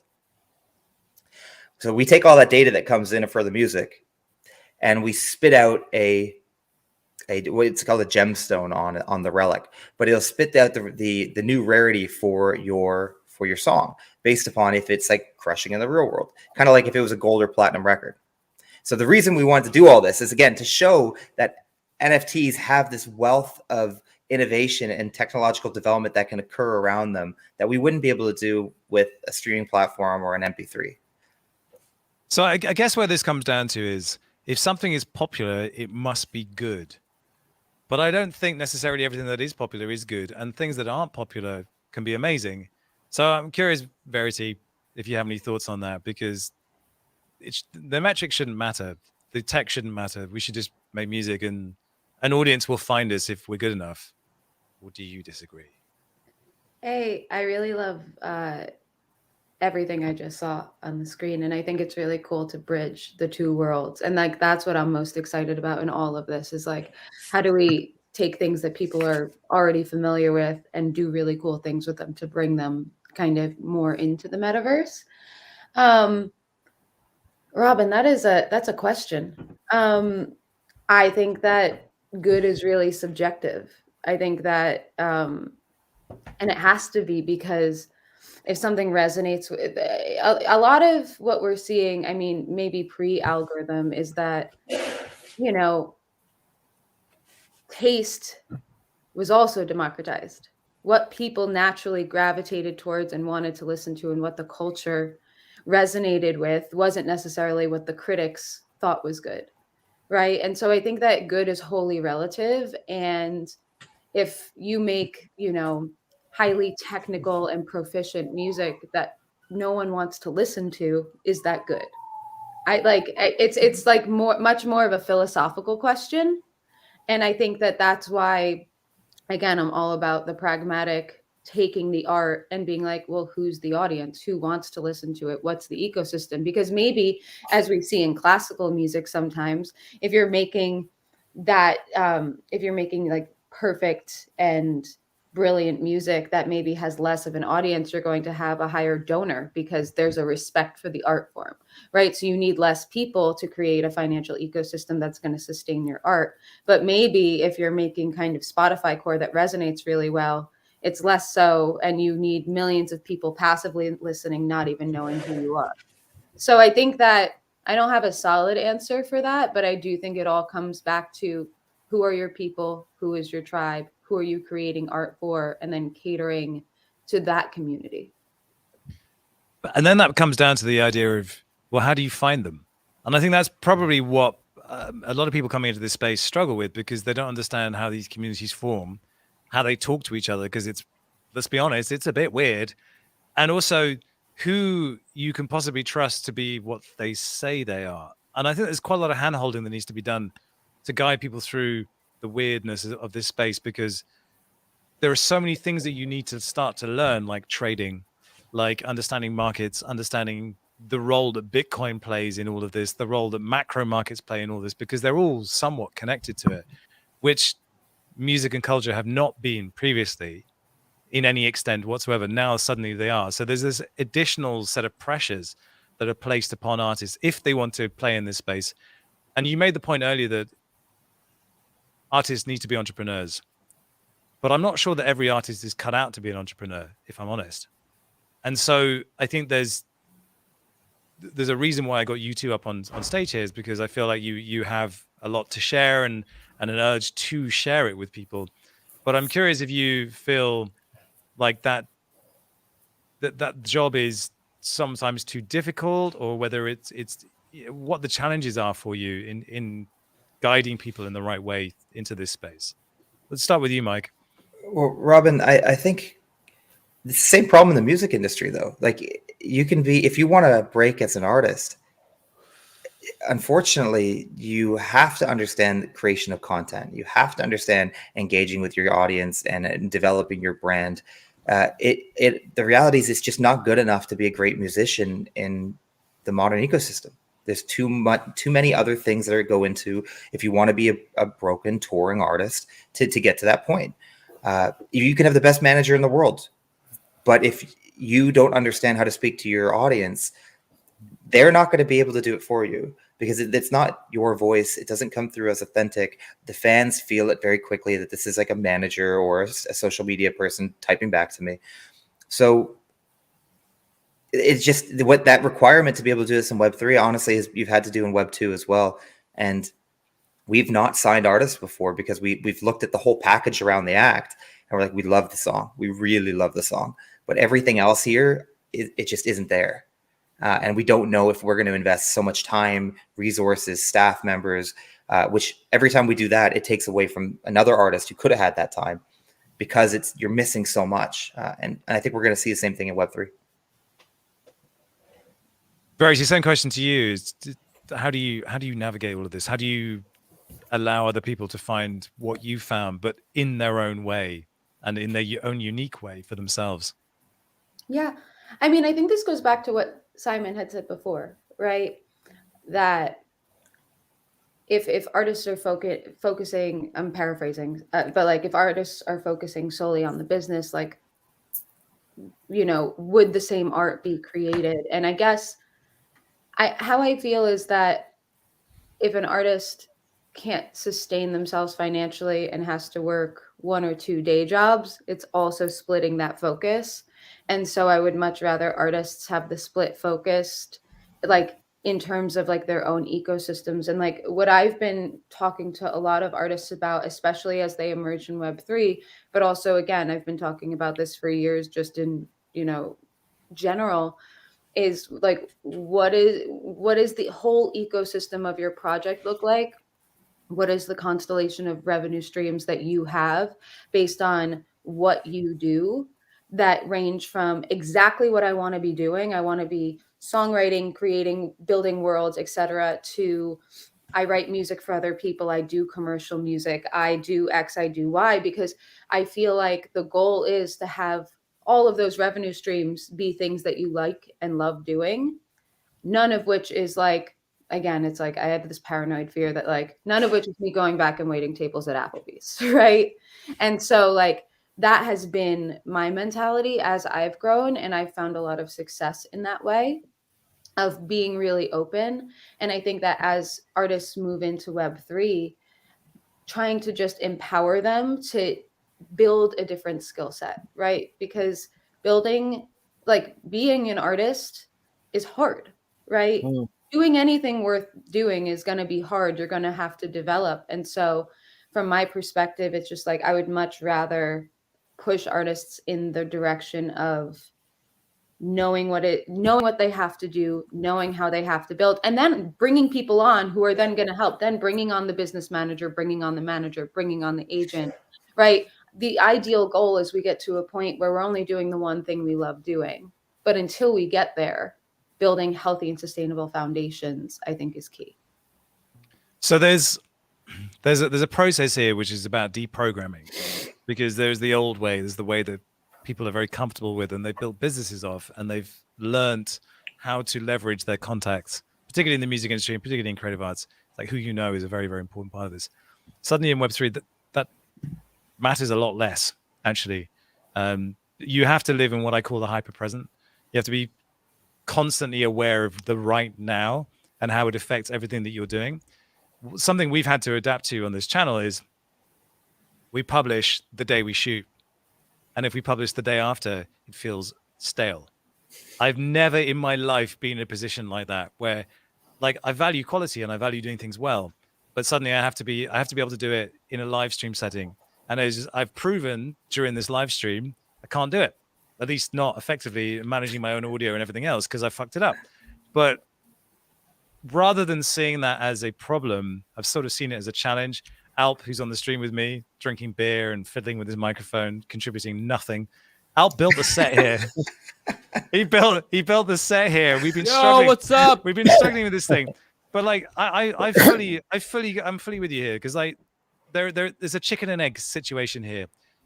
Your audience either knows who you are or they don't. So most people, what they do is they have a genre that they want to work in, and they understand that genre, and they understand the people who listen to that genre, and they cater to that audience.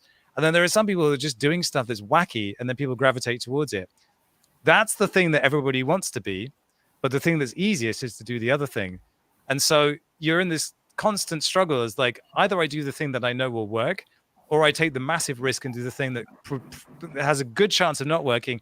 But if it works, I'm a genius. So what do you do? I mean, that's really, really tough. I'm literally the one thing and the other thing at the same time because I can't decide. I haven't got the balls to really go full into that one. But I know that is where I need to be, warts and all. And we're still figuring it out. But at least we're doing it kind of publicly. There's a question in there somewhere. Swanny, help me out here. Well, I mainly like your mohawk when you pull a full left and right thing. It's a It's rat really tail. nice. There's a rat tail in there as well. It's so disgusting. It's beautiful. No, I think to some extent an answer to what you're saying, which isn't really one, is that my worry is that okay, it's cool. Web3, everyone's got a little piece of things. So now you've got 10,000 artists with a very manicured, myopic audience with maybe 200-300 people, which is fine. But where would the Amy Winehouses be in all this stuff? You know, like these. If you look back, I mean, maybe music doesn't have to be this historical standpoint anymore. Maybe that's where I'm missing the point, and maybe that's where Web3 isn't. Is it so fast and so iterative that you have an artist, it finds this audience, they do the tracks, and they're gone? Because the trouble with NFTs and Web3 is, as you said earlier, Monster Cat, it's that every 5 minutes something's changed. You know, maybe we've stumbled across the perfect tool, and because of the way it's going, 10 new things have come, and the ideal thing that might work for everyone is old fashioned, and because it's old and because it's yesterday, no one gives a shit about it anymore. And I worry that it might take away those, I don't know, those genius points of serendipity that come, and because they just touch a point in like a zeitgeist, because that with this space, it's not necessarily because something is worthy and soul touching. It's just because it's new. There's going to be a new platform for music every 5 minutes, you know, and one of those is going to be the right one. But because it's now 5 minutes old, no one's going to give a shit, and that's kind of a little worry. I don't know how you guys think about that. I guess I'm being a devil's advocate and a negative Nelly, but I worry that it's gonna push out some real creative geniuses that might be worthy just because it's not new. So I think it's a really valid point. With my thesis that Web 2 and Web 3 will continue to exist, I think we'll still have the hit artists will occur on a mass scale, but maybe the projects that they do in Web 3 will become historical, and I think that's fine. There's been a real trend for historical NFTs, which is crazy because we're saying historical is like what, 3 years old at this point. Yeah, it's so ridiculous how fast it goes. Yeah, this is ancient. So there's sometimes appreciation for something. I'm curious to see, are people going to appreciate the 2020 NFTs someday? And like, I think they say, well, 2020 was a big year. No. I mean, hands up has got a wallet full of NFTs that they know they're never going to sell. They wish they hadn't bought, and they're just like look at them thinking, "Oh, what a waste of time and money that is." You haven't learned about tax loss harvesting yet, then. All of mine that I thought were dead, those have been. those have all been harvested long before now. Listen, I want to talk about something fun. I want to talk about synths. Verite, what's your feeling on synths? Because synths were this technology that threatened to disrupt everything and upend everything, and completely put all like pure instrumentalists out of business. But they didn't. Do you use them in your songwriting? Yeah, I mean, I love that. I feel like press and media are so manipulated for clickbait, but like and have been forever, where it's just like this thing is going to come and ruin everything that you've ever known and loved. And well, so Mike is going to do that. You know that, right? Look at that face. What? He's coming for everything. But it was the same with streaming. Streaming is here to ruin the music industry and all of this, and it's just like technological advances are cool. Like I don't know how to fully use this Prophet sitting next to me. But you have a Prophet? Show it. What? Show it. Show it. Show your money. If you're a music nerd, oh, it's a Prophet 6 as well. Old school. It's a Prophet 6. There's a small amount of fapping going on amongst the music connoisseurs. It does it's weird. It does weird things sometimes. But honestly, that's the point, isn't it? That's half the point. Half the fun is not knowing what you're doing fully, and just navigating and like crafting a sound and then being like, well, this is unique, and then tracking it in, cutting it up. And so I think that, again, it's like everything is going to be utilized by different people who want to create the art that they want to create. But like guitar music is always going to be there. And like, if anything, I'm like going back to more analog stuff as more hyperpop becomes popular, because like that's the stuff that I want to make. And so it's just like nothing is going to come and upend everything. Like Web3 isn't going to come and upend the music industry as we know it, but it's going to be an additional tool set for people. And hopefully it's going to allow us to create some better systems and put pressures on the systems that exist that are shitty and unfair to artists. No, that's fair. That's fair. Well, Yeah, I guess because there's a comment there that says Simon be positive, and I know I always come across as the everything's shit, but I mean I'm generally I am into it. It's just I guess the analogy is that with the invention of Word, not everyone has become a writer, you know.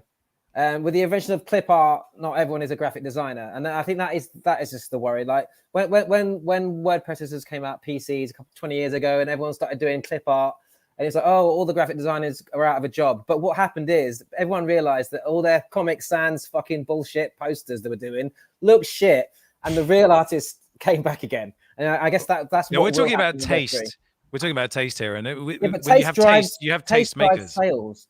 Yeah, Yes. but that's the thing. It does drive sales, and that's again. I keep saying dichotomy, but like there's two types of musical artists. One that does it because they have to, and one that does it because they can make a quick buck. And there is a difference, and the authenticity of that will shine through. So there will be the superstars of Web3, and whether the music. I mean, I don't know if people have talked about it. Like the traditional format of a song being intro, verse, bridge, chorus, 3 minutes done. Maybe that's got to change. You know, I listen to a lot of stuff on TikTok. I am a huge TikToker, and I can listen to a song on a 30-second loop 40 times. So I just want to hear the chorus. You know what I mean? So maybe that's a Web3 thing. Instead of releasing 3-minute songs, you got an intro and you've got an hour-long chorus loop because you just love the fucking chorus. I mean, Man, those are the things you need to go back and listen to some Genesis, to some Yes, to some masturbatory guitar solos that last 8 or 9 minutes.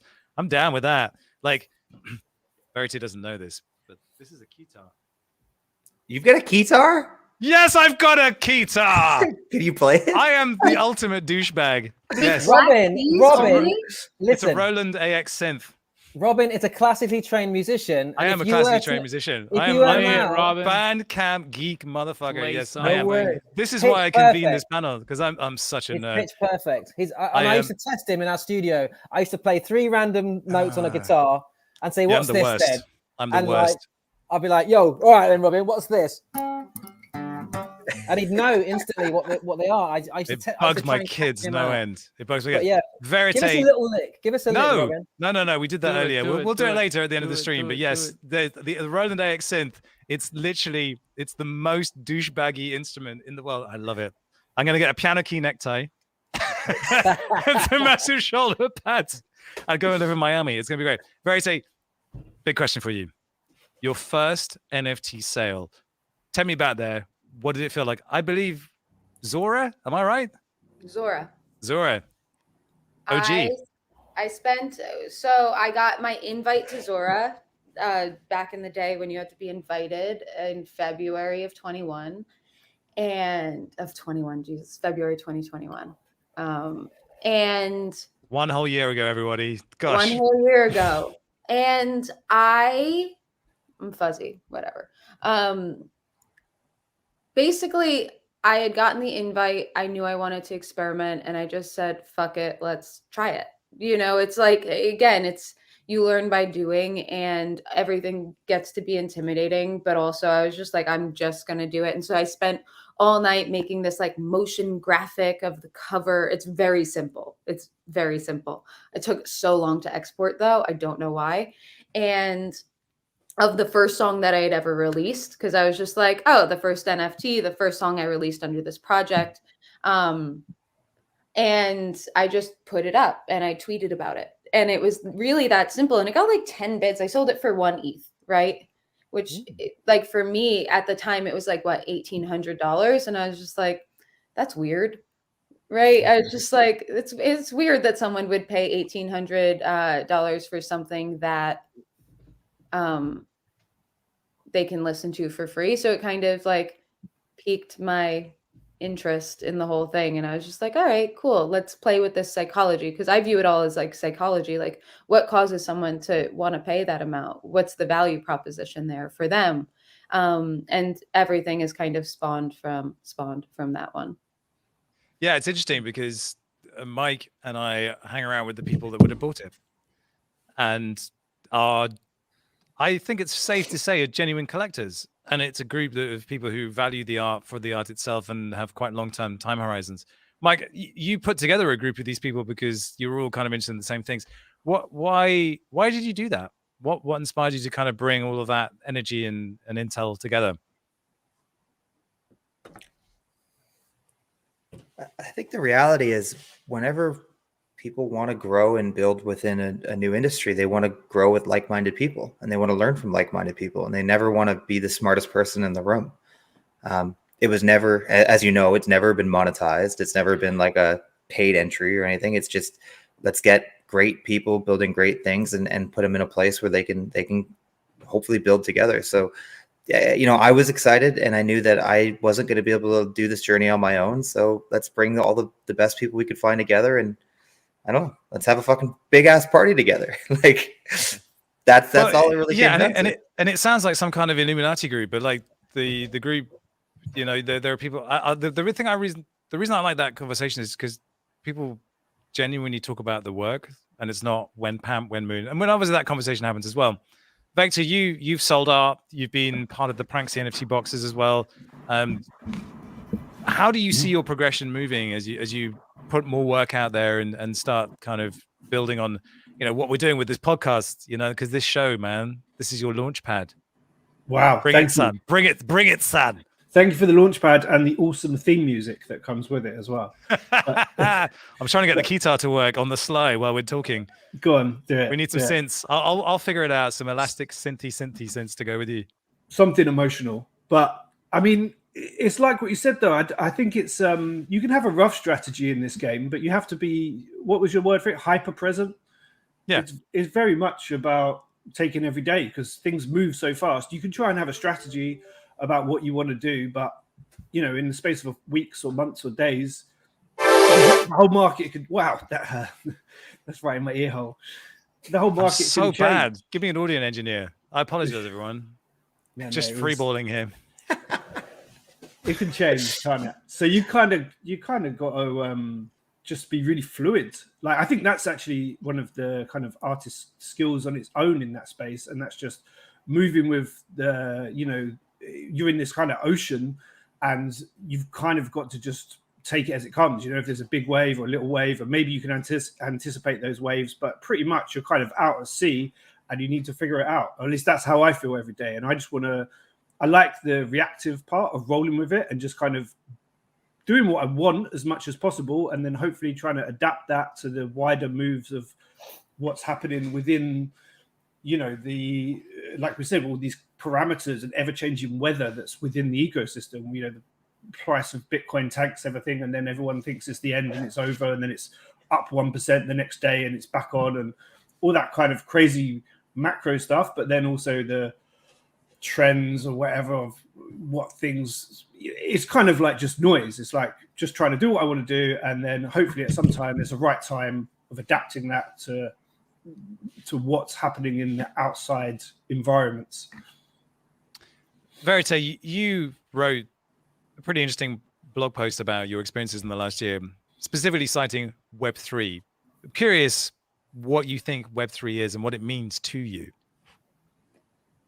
I feel like partially Web3 is like kind of like a hyped up, easy to use term, like that it's just like convenient for us all to point to. But I feel like for me, it's like I'm viewing it in two ways. One of, it's an engaged community of people who are forward thinking and have a desire to build structures that are better and more equitable than the previous structures, or so those are the people I try to align with within that community. And two, it is everything that the blockchain, smart contracts, and all of the actual technology that allows us to build those systems and tools. I feel like sometimes Web3 is just like this amorphous, like we're in Web3. It's this completely new and different thing, and it's going to be so much better than that shitty Web2. But I don't really view it that way. I view it as like, great, I found a community that really understands the language that I speak and that I feel excited to build with. And like, I feel like someone said before, it's a yes culture. It's just like, yeah, let's try that. Yeah, let's do that. Yeah, let's build that. Whereas we're coming from systems where it's like, no, you can't DM your audience. No, we're not going to show your post to your fans. No, like, we're not going to put that on a playlist. Right. And so I think that I try and keep the big idealized Web3 is the utopia picture out of my head, because I don't necessarily think it's healthy or true. Yeah, Mike, what's your take on Web3? How do you view it? Well, if we're gonna, I liked what Verite was saying around the word. I'm comfortable to use the word the same way I'm comfortable to use the term EDM to cover like all forms of electronic music. It isn't perfect by any means, but for the average person you're speaking to, it is digestible, it's understandable. And eventually, as they go through their journey, they start to understand what all the subgenres mean, and they start to find their home. And I think the same thing will occur with Web3. That term won't be used anymore because it'll just be part of our everyday consumption in some capacity. Alp is he's just checked out. He's completely checked out. He's taking a nap. He's swiping. He's swiping. He's so exhausted from just putting digital objects in there. Vect, what do you make of Web3? How do you view it? I mean, it's more fun than Web2. Didn't really like Web2. Wasn't really into it. It seems like I was young at Web1. That felt exciting. It was similar to this in ways. Web1 to me was about, I was spending a lot of time in internet relay chat rooms, IRC. I don't know if anyone else used to do those, but yeah. So you'd set up servers, and I was doing like P2P distribution of music through LimeWire and man, the old days, the old days. So like setting up MP3s, but that was like a way to share certain types of music that didn't have a platform then. So it was like trying to get certain things out there that I felt was niche, and setting up platforms and websites for that, and then setting up communities and forums and like the chat rooms and the servers. That was my experience with Web1. It felt like community building, figuring things out. There's no real rules. I was young, and I was just like, there was no YouTube video how to do this. Web2, I kind of just missed it. I was late to all the social media platforms. There was just something I didn't resonate with about it. I don't know. Web3 to me feels a bit more like Web1, but in a more advanced way. We've got more advanced tools. We're kind of back to maybe what the original vision of the internet was. But we've got a responsibility to kind of, have good case studies, and depending on how we use it. So, I mean, but yeah, I know it's become a buzzword, and it's like what you're saying, it's become almost cliche, hype buzzwords to talk about, which is where it's the whole thing is stigmatized. But in terms of just feeling and how I feel about it, I feel similar to Web1. I'm excited again. Yeah, the funny thing is, like, this space is sort of engineered and it's almost perfect for music in a way, because it's mimetic. Like, the best kind of chat room expression that always gets me is like, shit slaps. If something slaps, you're like, oh yeah, I'm there. I know what you mean. And like, it just short circuits all the nonsense, all the crap. I think that's what music's really good at. Something just gets you. It gets you. That's it. And it just sort of bypasses all that other bullshit. The moment you start talking about Web3, you are opening up an avenue for people to attack you. Basically. Dan Olsen, this Canadian blogger, put out a 2.25-hour film just shitting on NFTs. It's got like 3 million views now. And you can see a lot of confirmation bias in the views and the comments, everything else. And they say NFTs are shit. They're bad for the environment. They are just repeating a bad kind of paradigm from God knows when. They're offering anything new. We are in a position where we are likely to be attacked on all sides by people who are skeptical, who see a lot of the noise and chatter as representative of what's going on here. But at the same time, I feel exactly the same way that you guys do, which is like, I've never had as much fun as I'm having right now. ever. I've been doing this a really long time, and I could have just given up like 5 years ago. I was just done. I was shooting commercials about vacuum cleaners. Think about that for a second. That were focus tested in Poland and Germany. I'm sorry, but in Germany they wouldn't hold the vacuum cleaner like this. So can we get a different shot, please? Just to be no, fuck off. We can't. Here's the storyboard. You're done. No, you can't do that. I almost gave up. Like this, whatever this is, I don't even know who I am anymore. I'm some weird digital creature, but I'm having so much fun. And I think if we can somehow communicate just that and disassociate it from all the other bullshit, which is like the Web3, the NFTs, all that other stuff doesn't matter. It's like, go be weird, because in being weird, you'll be something that nobody else is and do something that nobody else could do. And I think that is a wholesome message. Wrapping it up in this other garbage just gets in the way. But I could be wrong here. And I am someone that spends a lot of time talking about this stuff. So I'm probably just oversaturated with the words that come out of my own mouth. But I don't know. Mike? I don't know what the question was. There was no question. Nah, I'm just throwing you the ball. Catch it, run with it, throw it to someone else. I don't care. The other thing that's kind of catching my attention here is I have ADHD. It's obvious, but it's the jiggle on this mohawk. I know, it's the best. It's fucked up, right? It's fucked up. I want to like look at you while you're talking, but I don't know for you guys if the studio is also. It must be. It's also in the center. I'm spending all my time just looking at that guy. It's amazing.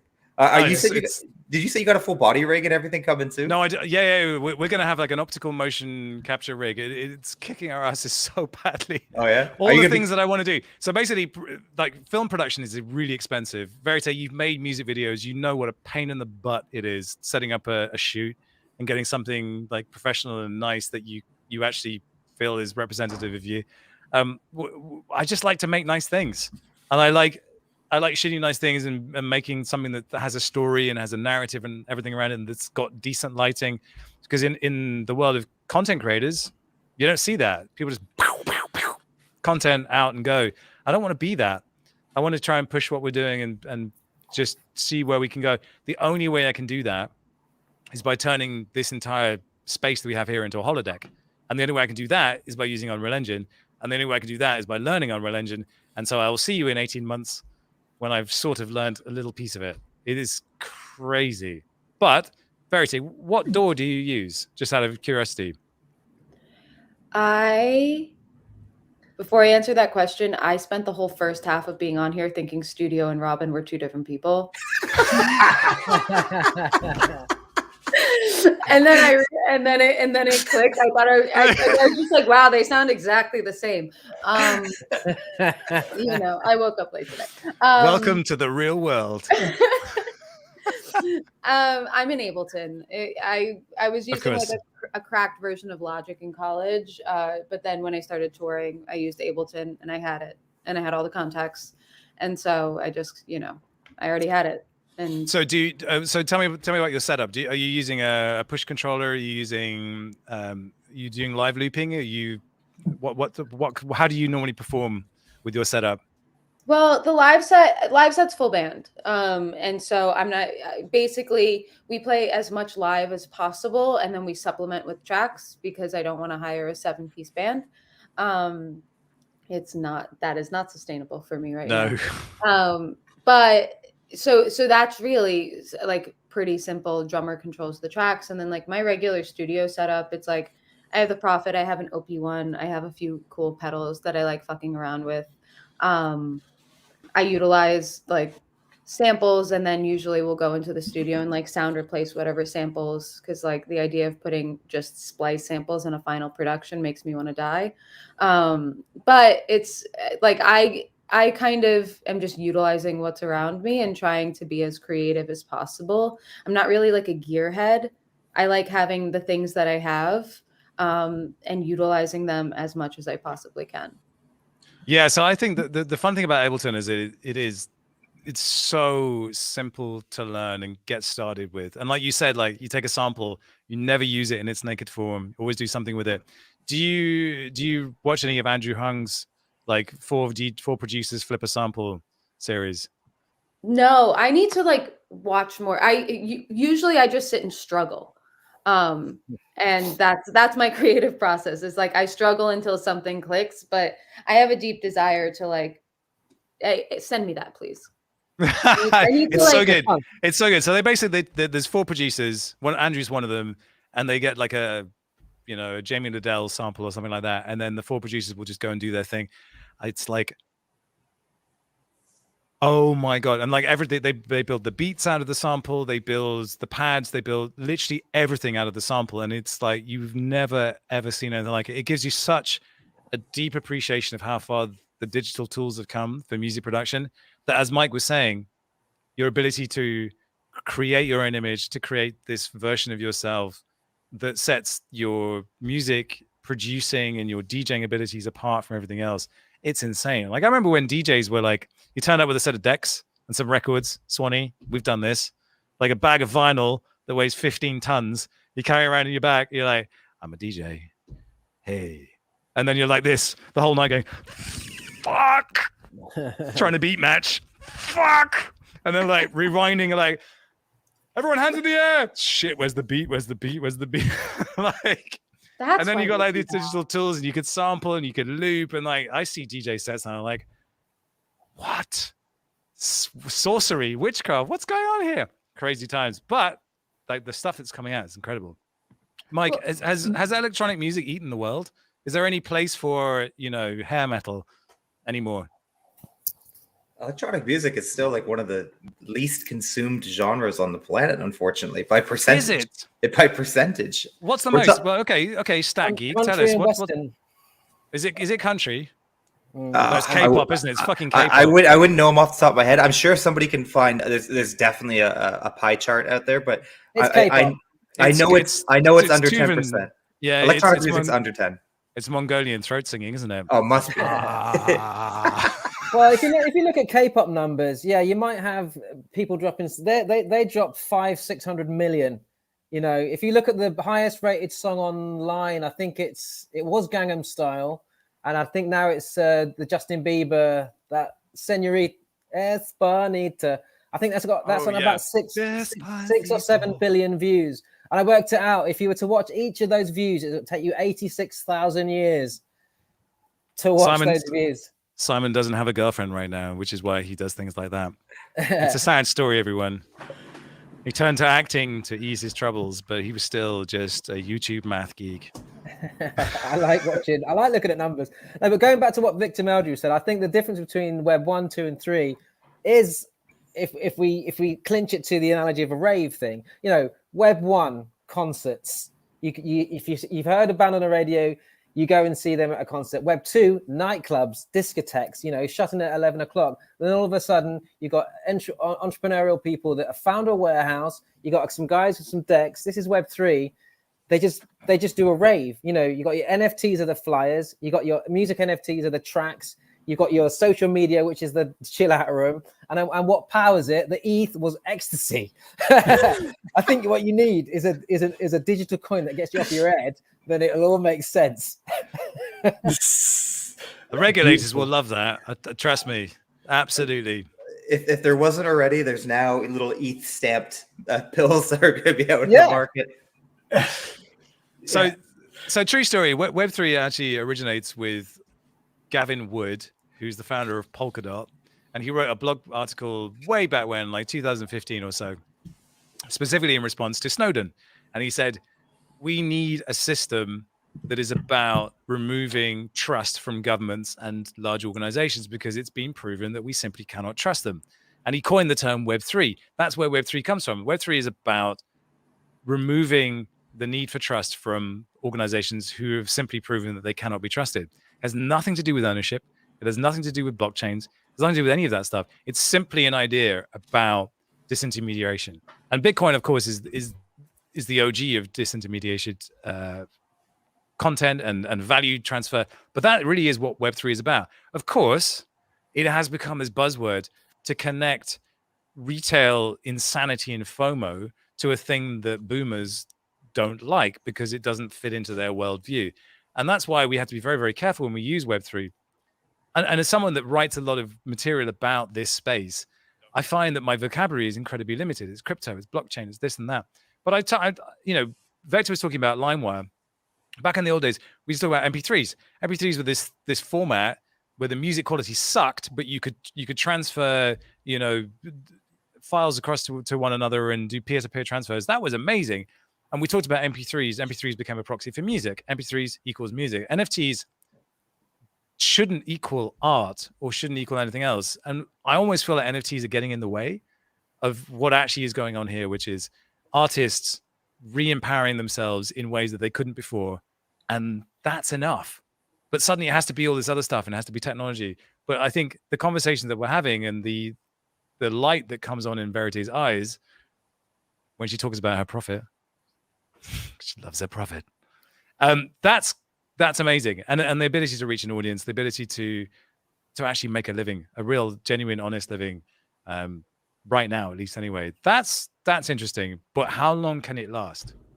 Really? How long can it last? Are we just in a moment where this is like, well, it's hot now, but if you were there in the early days, great, well done, good for you. How does that scale and sustain? I think it can, because we're talking when you look at the math of how many how many fans you could actually have, how many super fans you could actually be engaging with to sustain and support yourself in your development. I mean, we're not talking hundreds of thousands, millions of people, and if you're talking hundreds, if not thousands, that's sustainable. I look at my window right now and I see 100 times that amount at any given point in time. So I'm not saying that every NFT has to be worth $5,000-$10,000. No, but if we can find these mechanisms to still create and connect with the audience and the collectors, then absolutely, I think this is sustainable. The word NFT, though, might not be sustainable. Maybe that's the thing that's gone. Yeah. Well, it's already happened. Look at Patreon. You look at how many people digest podcasts. Podcasts are huge, and a lot of them are driven by Patreon. And some of them have been going. I listen to a lot of podcasts, and they're on their 15th year anniversary. You know what I mean? And they're driven by Patreon, and it does give them a sustainable income. So yeah, it's proven that it's happened. Well, you know what's just happened? The grand turtleneck has appeared. The Cooper, the Trooper, the Maximum Scooper, he's here. Welcome, everyone. The Lord of the DAOs, he's here. Cooper Trooper, how are you? Doing wonderful, man. It's really good to see you, and good to see everyone else here this morning. Yeah, do you know the panel? Do you know who's here on with us? I know most of the faces. There's a couple new ones, though, so I would love to get full context on everything. Okay, so Swanny, you will know from the rap episode of the Defiant that we did. He was my co-conspirator. Vector Meldrew, NFT artist, also junglist, DJ, VJ, just an all-round good human. Also from the United Kingdom. So, we're representing here. And then this studio guy, I have no idea who that is. Some idiot. Cooper Turley is a former contributor to the Defiant, but also someone who's just been balls deep in DAOs, balls deep in music and social tokens, and has been a key member of the Audius team, just someone that knows this space inside and out. I'd love to get your thoughts on where music NFTs are at right now. How you seeing it? It's going really well. I mean, I want to be conscious too, Darlington. I know we're just seeing each other in passing here, but it's so amazing to see kind of the progress that's happened the last couple months around music NFTs, and it going from really just celebrities dropping audiovisual NFTs to independent artists making a living on the back of this technology. And so there's now this really big wave around on-chain music NFTs, directly uploading the audio file and allowing fans to collect music. I think it's such a powerful trend, and there's so many new platforms and protocols that are being built to support this that I could talk about it forever, but I'm excited to get into it in this episode. So there's a whole bunch of new tools being created here. How do we use them? So let's say Verite releases some stems of a song or does a music pack or an NFT. How can I then use this? What are the implications for usage? What are the license implications? How do I go about turning this into something that I can use in the context that I want to use it in? I mean, I think it's a spectrum. I think at its simplest form, you're just collecting a version of a song that you really like, in the same way that we collect vinyl or the same way that we collected Pokemon cards. It's no different with music now. You have a really rare version of a song. It doesn't give you any ownership rights or royalties. You're basically just collecting something that you like. And in the event that song performs well, there's a high likelihood it'll perform well as in parallel. I think on the other side of the spectrum, we will start to see more ownership rights associated with these tracks. And in the same way that certain PFP projects are having, Creative Commons or the ability to go and license them, I think over time, songs that exist on chain may also have the ability to be monetized and directly distributed by their owners. But for the earliest stages today, I see it as a fun way to collect the songs that you love, support the artists that you love, build a relationship. And I think that's powerful enough to get us further along the way. Verite, you have Cooper here. Cooper understands DAOs better than pretty much anybody else. Do you have questions to him about how you might, for instance, do a Verite DAO, how you might have a community that's built around decentralized ownership of some piece of you in some form?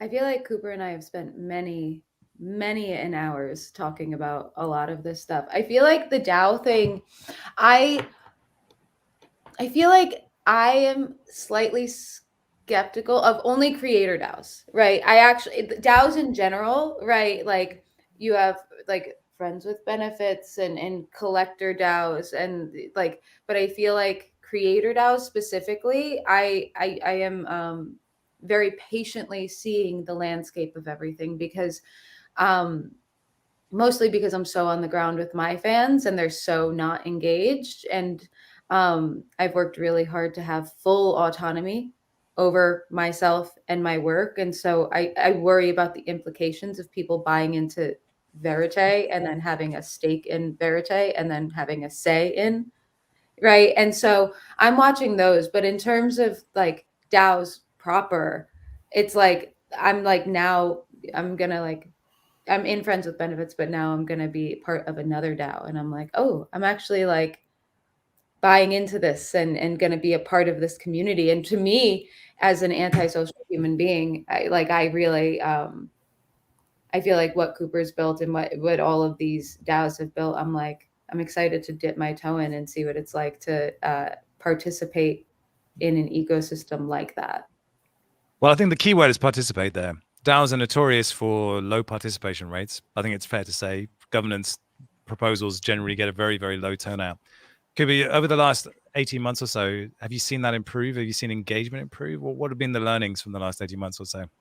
Yeah, I mean, people want to participate in social clubs. Historically, when we think of governance, we think of DeFi protocols, financial primitives, things that are very difficult to grasp. But for these creative DAOs, people are much more engaged and entertained by the decisions that are happening. And so I think there is a clear difference between governance of creative decisions, which is something that gets extremely difficult, and I actually don't recommend that a lot of creators give to their fans, and governance over a shared pool of funds. And so if you're selling music NFTs, you have secondary sales and it's going back into a treasury, I think it's very different to allow fans to vote on what to do with those funds than it is to try and get them involved in, the creative process, who to have on a song, when to use a kick drum, when to use a specific audio sample. I think the reason why a lot of these creator DAOs are possible in the first place is because that creator is so prominently educated in their craft that they're able to output really high quality content.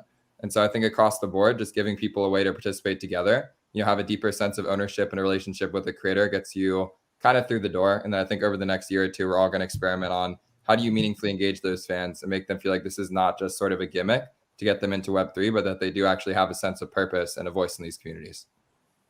Yeah, that's interesting. We first started talking about social tokens. Have those gone away now? Or is there still space for a social token in the world? Or I was always a little bit skeptical about them, to be honest. Before you jump in, I've got to go. Love you all. I don't love you. I'm sorry. I'm going to take that one too. I'm 10 minutes late for a meeting. Robin, thank you so much for hosting me today. This has been a lot of fun. I enjoyed the first hour of just being just listening. It was being great. A wallfly. Yeah, thanks for coming, man. Thank you. We'll Cheers, continue. Bye bye. Thanks. Bye. Yeah, I'll finish up that thought quick, and then Robin, if we are over time or anything, please let me know. Basically, NFTs have replaced the vast majority of what social tokens were meant to do. If you talk about token gated access, being able to get into a private community, I think NFTs have become a lot more digestible for people. Going on OpenSea and buying one NFT, I think is a little bit easier to grasp than going on Uniswap and buying a fixed quantity of a social token. With that being said, I don't think that social tokens are out of the mix. I actually see them as more of a maturity state for these communities. If you start with NFTs, you start with selling music NFTs and you're generating sales for a treasury, I think over time, as it becomes sustainable and there's actually something worth governing, social tokens are a way to take a holistic bet on everything happening in that ecosystem. NFTs are great for specific one-off instances let's say collecting one individual song, let's say accessing a Discord. But I think that there is an umbrella effect that you get with tokens that you can't quite get with NFTs just yet. And so what I see happening is kind of this best of both worlds approach. You'll start out with an NFT, you'll start building a treasury, and then once you get your community to a point of being fully sustainable, then you'll use a governance token to be able to dictate control of those funds and to compensate contributors for their time and energy.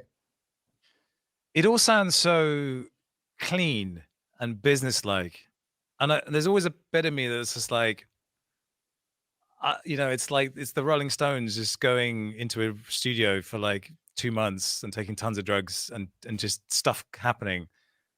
Have we lost that weird kind of moment where you can just go and isolate and be creative?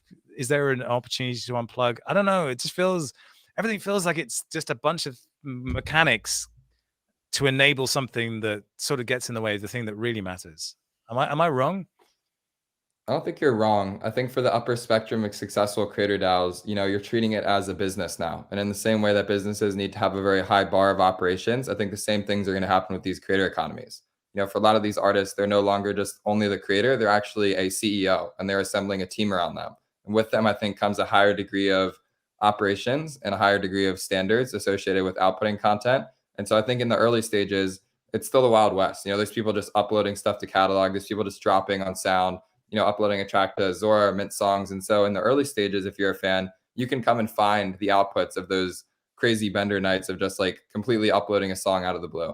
And I would say the design space that's more interesting about Web3 music is this whole process of like submit a song for distributor 3 weeks in advance, hope that it gets put on a playlist, do a bunch of rollout content, do a bunch of Twitter spaces to hype up a song. And then after 12 hours, move on to the next one. I think that's kind of being replaced by Web3 allowing artists to use it as a true canvas.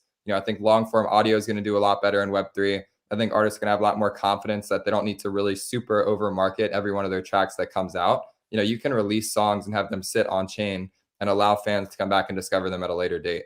So even today, if you go on catalog and you just scroll for 30 minutes, you're going to find some incredible work. Chances are the artist isn't on their Instagram or Twitter promoting it every single day. But, if you take the time to consume music in the way that most music fans do, I think there's a lot of amazing opportunities to collect really valuable work really early in these artists' careers. Verite, is that your experience of it? Are you starting to reshape the way that you think about writing songs? Because I guess you probably had this, it has to be 3 minutes and has to have 2 choruses, 2 verses, and you're in and out. Are you rethinking stuff now?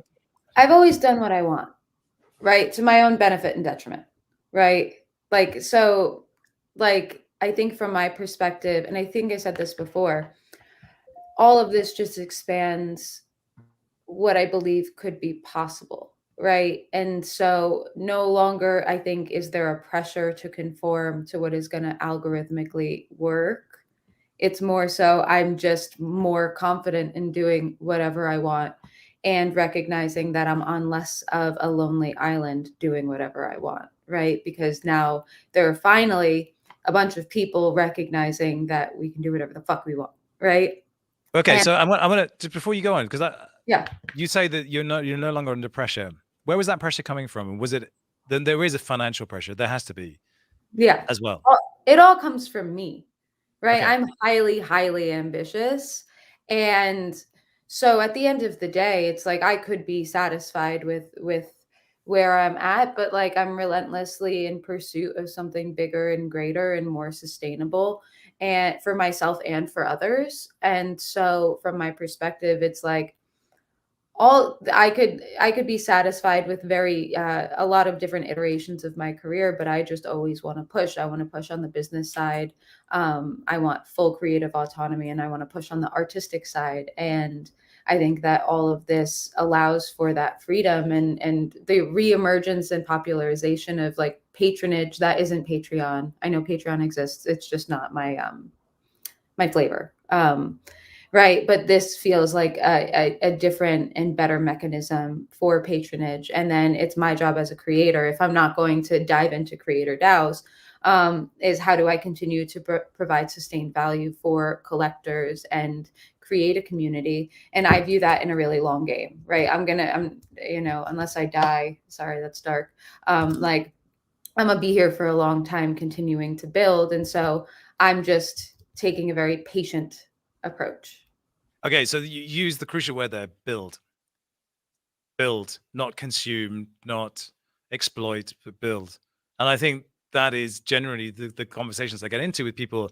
There is this gray area, and that represents opportunity. And then you go and plant a flag there and go, well, if it works, if it doesn't work, it doesn't really matter. Whereas in the metrics driven world of Instagram, everything else, you are either a success or a failure. There is no in between. Do you define yourself by the numbers that you have on Instagram or on Twitter? Do they play into your thinking every day? No, I define I guess myself is a hard. I define my life by am I able to do the things that I want to do in the way that I want to do them? And for me, freedom and autonomy has always been the goal since I was a kid, right? I want to be able to move and exist how I want to move and exist in the world. And I choose to do that through music because it's like playing 3D chess all of the time, both creatively and in the business sense. And I like that game of 3D chess, and I have become very good at it. But I could also find that freedom and autonomy elsewhere, right? But like that's my ultimate goal, and that's why I'm so God, I hate the word passionate, but I'm so passionate about helping artists recognize that they can also have that freedom and autonomy of movement. You can substitute the word passionate for a number of others, like zealous or moist. Moist about helping artists. Passionate and authentic are two words. I fucking hate them. Just bullshit. It's just kind of the language.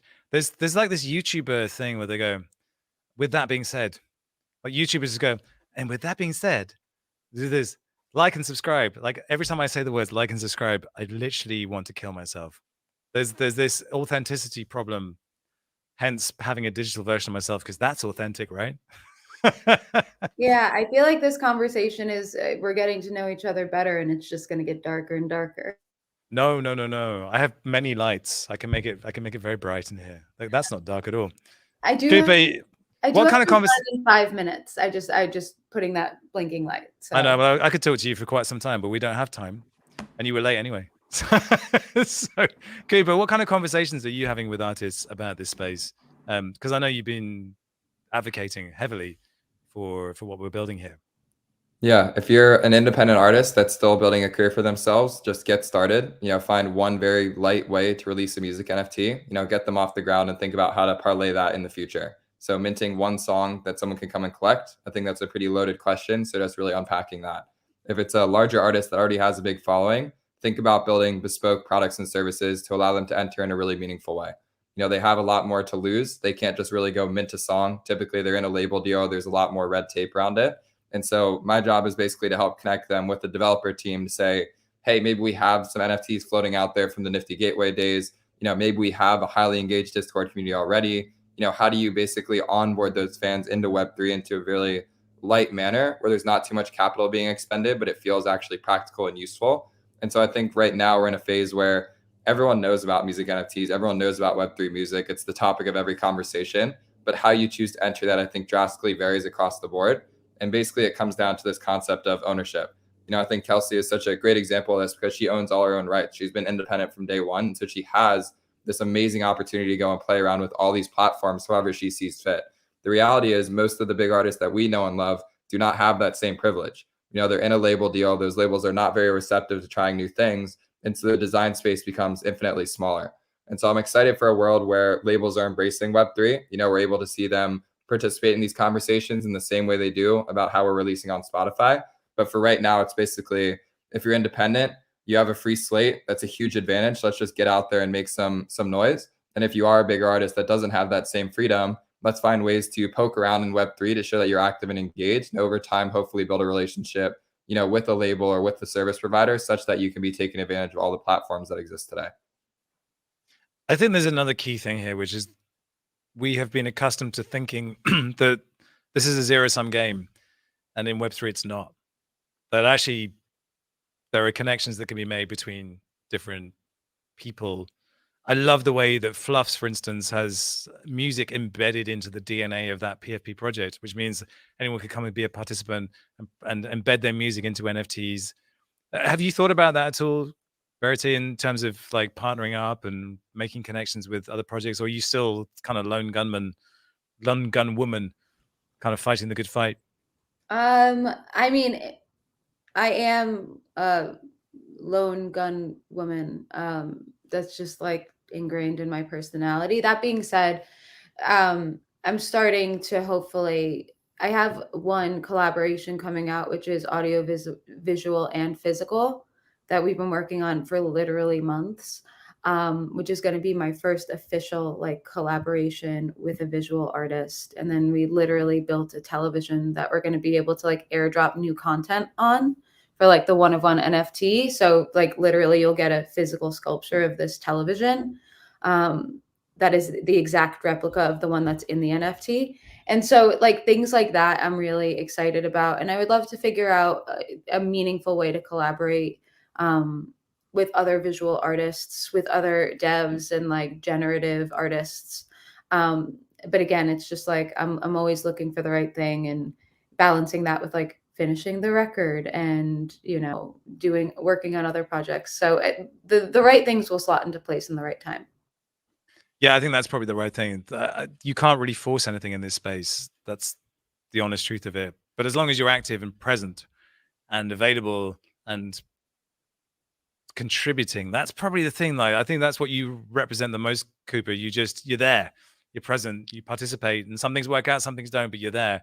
And because of that, so many weird connections have shot up and appeared.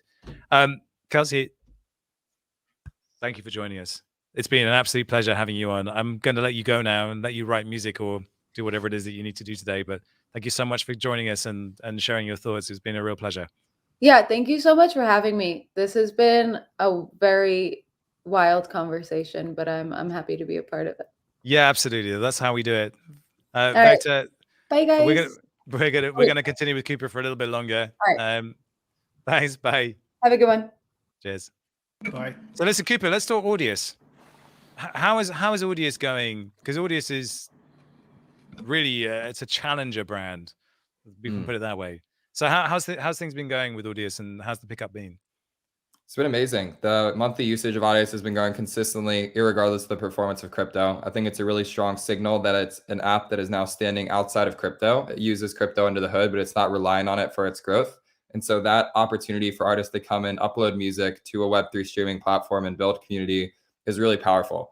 I think the key thing to highlight here is that Audius today does not support the creation of music NFTs. And so you're kind of seeing this parallel movement where Audius as a standalone app is doing fantastic. It's getting a lot of usage, but a lot of what's happening with independent artists and minting records is happening off platform. And so where Audius fits into that is basically as an aggregator, an opportunity for you to be able to build a fan base online, to sign up and use crypto, quote unquote, with an email and password and not have to have a wallet and do minting and all that kind of stuff, and just stream really good music. The leaderboards on Audius every week, the top 5 participants get audio tokens, which represents ownership in the platform. And if you go over to an artist profile, you can see there's an ability to basically connect your wallet and either display your NFTs that you've collected or display the NFTs that you're selling. And I think that as sort of a distribution mechanism is very powerful. And what I'm saying to see over the next couple of months here is if you have an audience online and you want to take advantage of tools like, airdrops, tools like distribution, Audius can serve as this platform where it's kind of a bridge between Web 2 and Web 3. You don't have to have any Web 3 experience to get started, but if you are a savvy user who wants to go down that path, maybe one day you'll wake up and your artist will have airdropped you an NFT into your Audius wallet that you can then export to a MetaMask or a Phantom wallet on Solana. And so TLDR is things are moving forward. I think I'm starting to realize that the bigger these projects get, the longer these things take because there really is so much at stake. But I just know behind the scenes, the team is absolutely fantastic. There's someone that I'll speak highly of any day of the week. And I think it's an all-around killer project. Well, that's exciting to hear. Vector, have you been tempted to dig into audio streaming and putting your sets out on a platform like Audius? I haven't looked into it too much, but I feel it's like it is the bridge, because I speak to a lot of producers, as I was saying, and they all say like, how can we start with NFTs? And I've been sending them Audius because I feel like it's the easiest thing to understand, is in terms of like, you know, they're looking for a platform, and Audius feels like that platform that they'd understand in a previous way they would have put out music before. But I mean, with the music stuff, I'm wondering what you think of this, really, because I feel it's like a perception shift that's needed in terms of how artists function, in terms of now, you know, they can now raise financing and they can build audiences within the NFT ecosystem or within the Web3 ecosystem.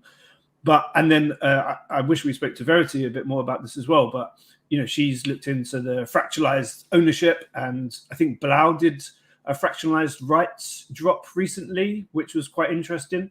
But I'm just wondering from you, Cooper, like how you see that shift happening from artists that, I guess, you know, commonly maybe you've been seeking a record deal or following that model, which is like the most common model. But now, you know, obviously the independent artists were a big thing, or a certain a trend that's been happening recently, just artists creating their own labels. And then the next step of that is things like Audius and platforms. And then the next step of that is fractionalized rights. But I'm just wondering how you see artists being able to navigate that, both technically in terms of like actionable steps, but then also like how they think about that differently, because I think it is a thing they need to shift in terms of thinking to be able to adapt to. So I'm wondering what's a kind of idiot's guide how you'd approach it.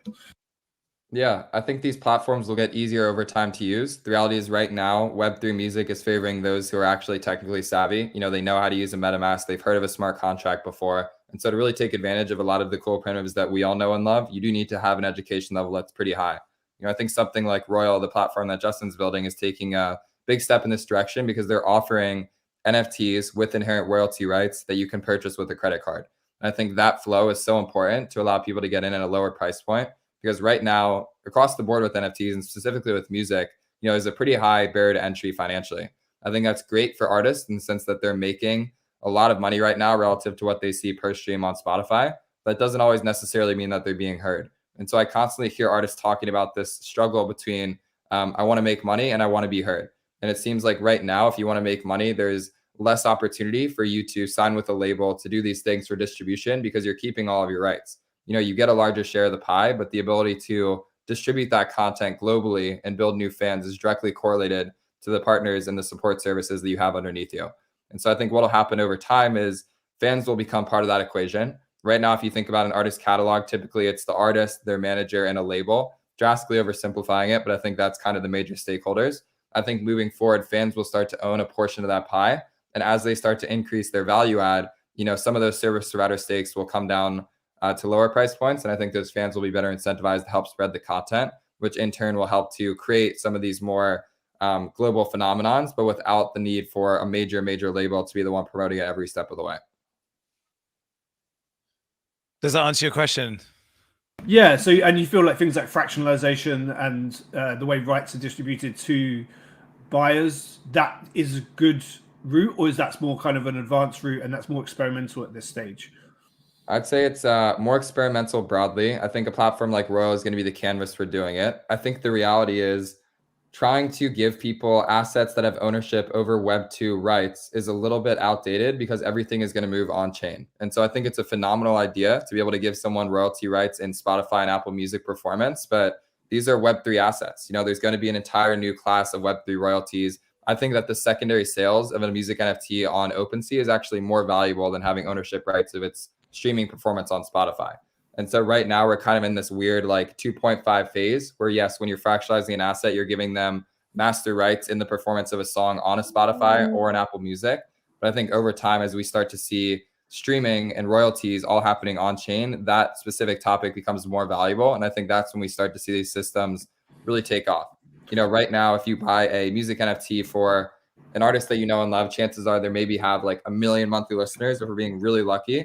And that in total is like, we'll call it $3,500. And so if you own a small sliver of that, you're seeing pennies on the dollar. But what we're seeing now is that if a NFT has ownership rights associated with it, it's typically trading at a premium because the concept of ownership is actually more powerful than the exact payout that you're getting from owning that asset.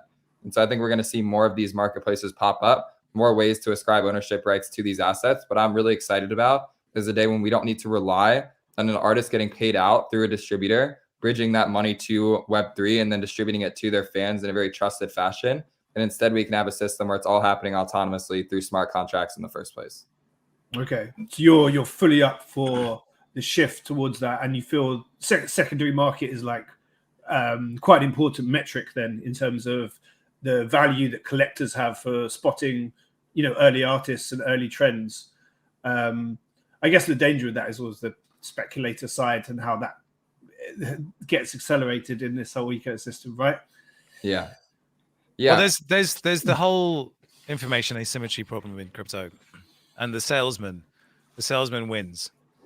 And the danger is that an artist gets caught up in being connected to someone that's going to sell them or become that manager proxy or someone that has the answer or the keys to the kingdom and knows how to understand this kind of thing. One of the interesting discussions I had recently was with a creative project that wanted to do an NFT. It's an actress. Fantastic, beautiful, just such a great talent. And you knew that coming into this, the talent was the thing that needed their attention, not managing a community, not managing all of the stuff that comes with that, and dealing with people who might or might not have made money or taken a bet on them. And so what I was mindful of was what's important here. Where should their attention be spent? And maybe it's not on understanding the difference between different ERC20 token types. Maybe it's just spending time making the thing to begin with. And I realized as I was saying that, I was like, well, actually, you're asking the artist to spend time on that and then kind of delegate the other stuff to somebody else. And then suddenly you are a record label again. It's so difficult, this, because like what I want is for her to have enough time to do the thing that she does well, really well. And so where I ended up was there's an existing NFT project that has really a lot in common, but it's very male orientated, and that actually she could add value as being a more female orientated and more younger audience orientated arm of that existing project. And that felt like probably a more healthy way to do things. But at the same time, you're basically doing the same model that we've had in Web 2. It's so tough because the rational thing to do is like say, you know what, leave the stuff that you don't understand how to do to people who understand how to do it. So like the super entrepreneurs are the ones that can really make this work. And for everybody else, you kind of have to make a deal with the devil at some point.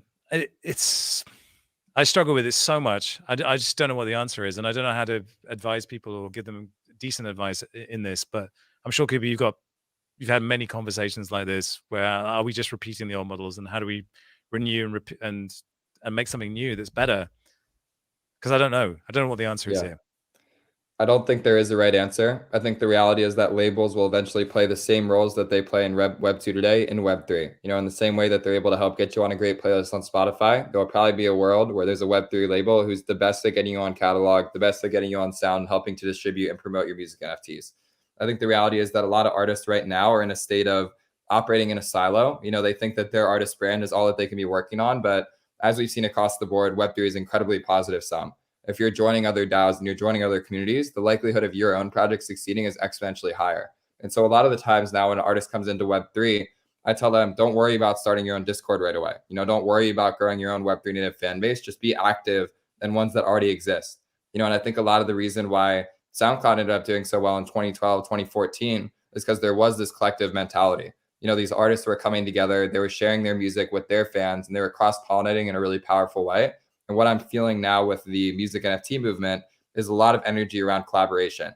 You know, artists who share very little of the same music taste, you know, they're in completely different genres, are becoming best friends now because they're both using Web3. And I think that's a signal to how early we are. And it shows that irregardless what type of music you're making, there are communities to tap into across the board for every vein. And if you can become present in these conversations, there's a really high likelihood that you're going to sell, because collectors like myself are always going to favor artists who are Web3 native over those who have had success in Web2 and are now choosing to tokenize their back catalog as a way to stay relevant. Yeah, there's definitely you have to respect the culture. And in order to understand the culture, you have to spend months in it, saturating in it, and really feeling it out. And it's not for everybody. So Thibaut is saying, how do we find these communities? To be honest, it's not that difficult, really. You know, you pull on a few threads. Like, there are genuinely people who like to speak a lot, and they'll say something like, join this, do that, join this. And you'll follow them. And sometimes they're right and sometimes they're wrong. But in the course of doing that, you find something else and find something else and find something else. But there is no kind of one group that has all the best people in it. There are people who are active in certain groups at certain times, but then you kind of connect with other people and you form your own super groups, and you build your own biases that inform how you do things. All of this has nothing to do with making music, has nothing to do with making film.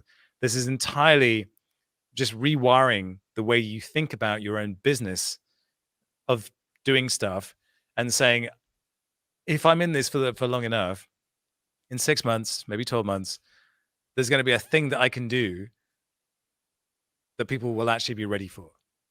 And you just got to say, give me 12 months of just laying the groundwork. If you've got a time horizon or the appetite for that, this space is incredible. If you don't, then go trade. Don't create, just go trade, and you'll have much more fun, because the creating part of it, you really got to be in it. You got to be in it for realsies. Otherwise, it's just going to eat you alive. Yeah, you got to be in the trenches. You got to be shit posted on Twitter. You got to be coming on live streams and playing weird instruments. We don't talk about Twitter, Vector. You saw the rules. The rules of engagement. We don't talk about Twitter. Really? Oh no, it's a bad word, is it? No shit posting on Twitter. We don't talk about it. But seriously, yeah, no, and also there's a certain amount of hygiene in terms of just keep your nose clean. Don't get caught up in bullshit, because it comes back. It comes back. So yeah. Got a quick comment. I feel like you want to say something, Cooper. We're tap dancing around the elephant, but it's fine. That's good. Any last thoughts? Any last advice for people? Because I know people, they feel like there's a golden goose here, and that may not be necessarily the right way to look at it. Yeah, I don't think it's the right way to look at it. I shared in the chat there the music NFT landscape that I put together very recently. It just gives you a holistic look at everything that's on my radar relative to music NFTs. In terms of where to find these communities, I'll call up a couple actionable ones. Songcamp is fantastic. This is a group of producers, artists, and collaborators all entirely focused on Web3. It meets every Monday at 1 PST, and it's a fantastic free-to-join community.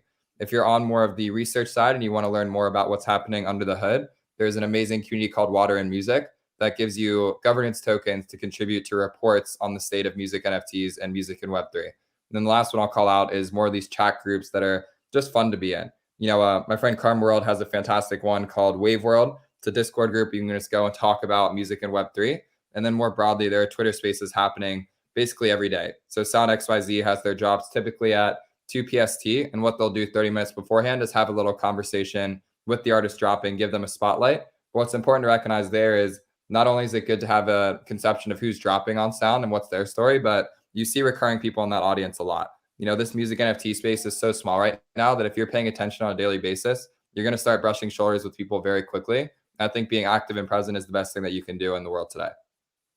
So that advice right there is the best thing that I can kind of pick up from this entire conversation, which is there is no right or wrong version of Web3 or NFTs, because nobody knows.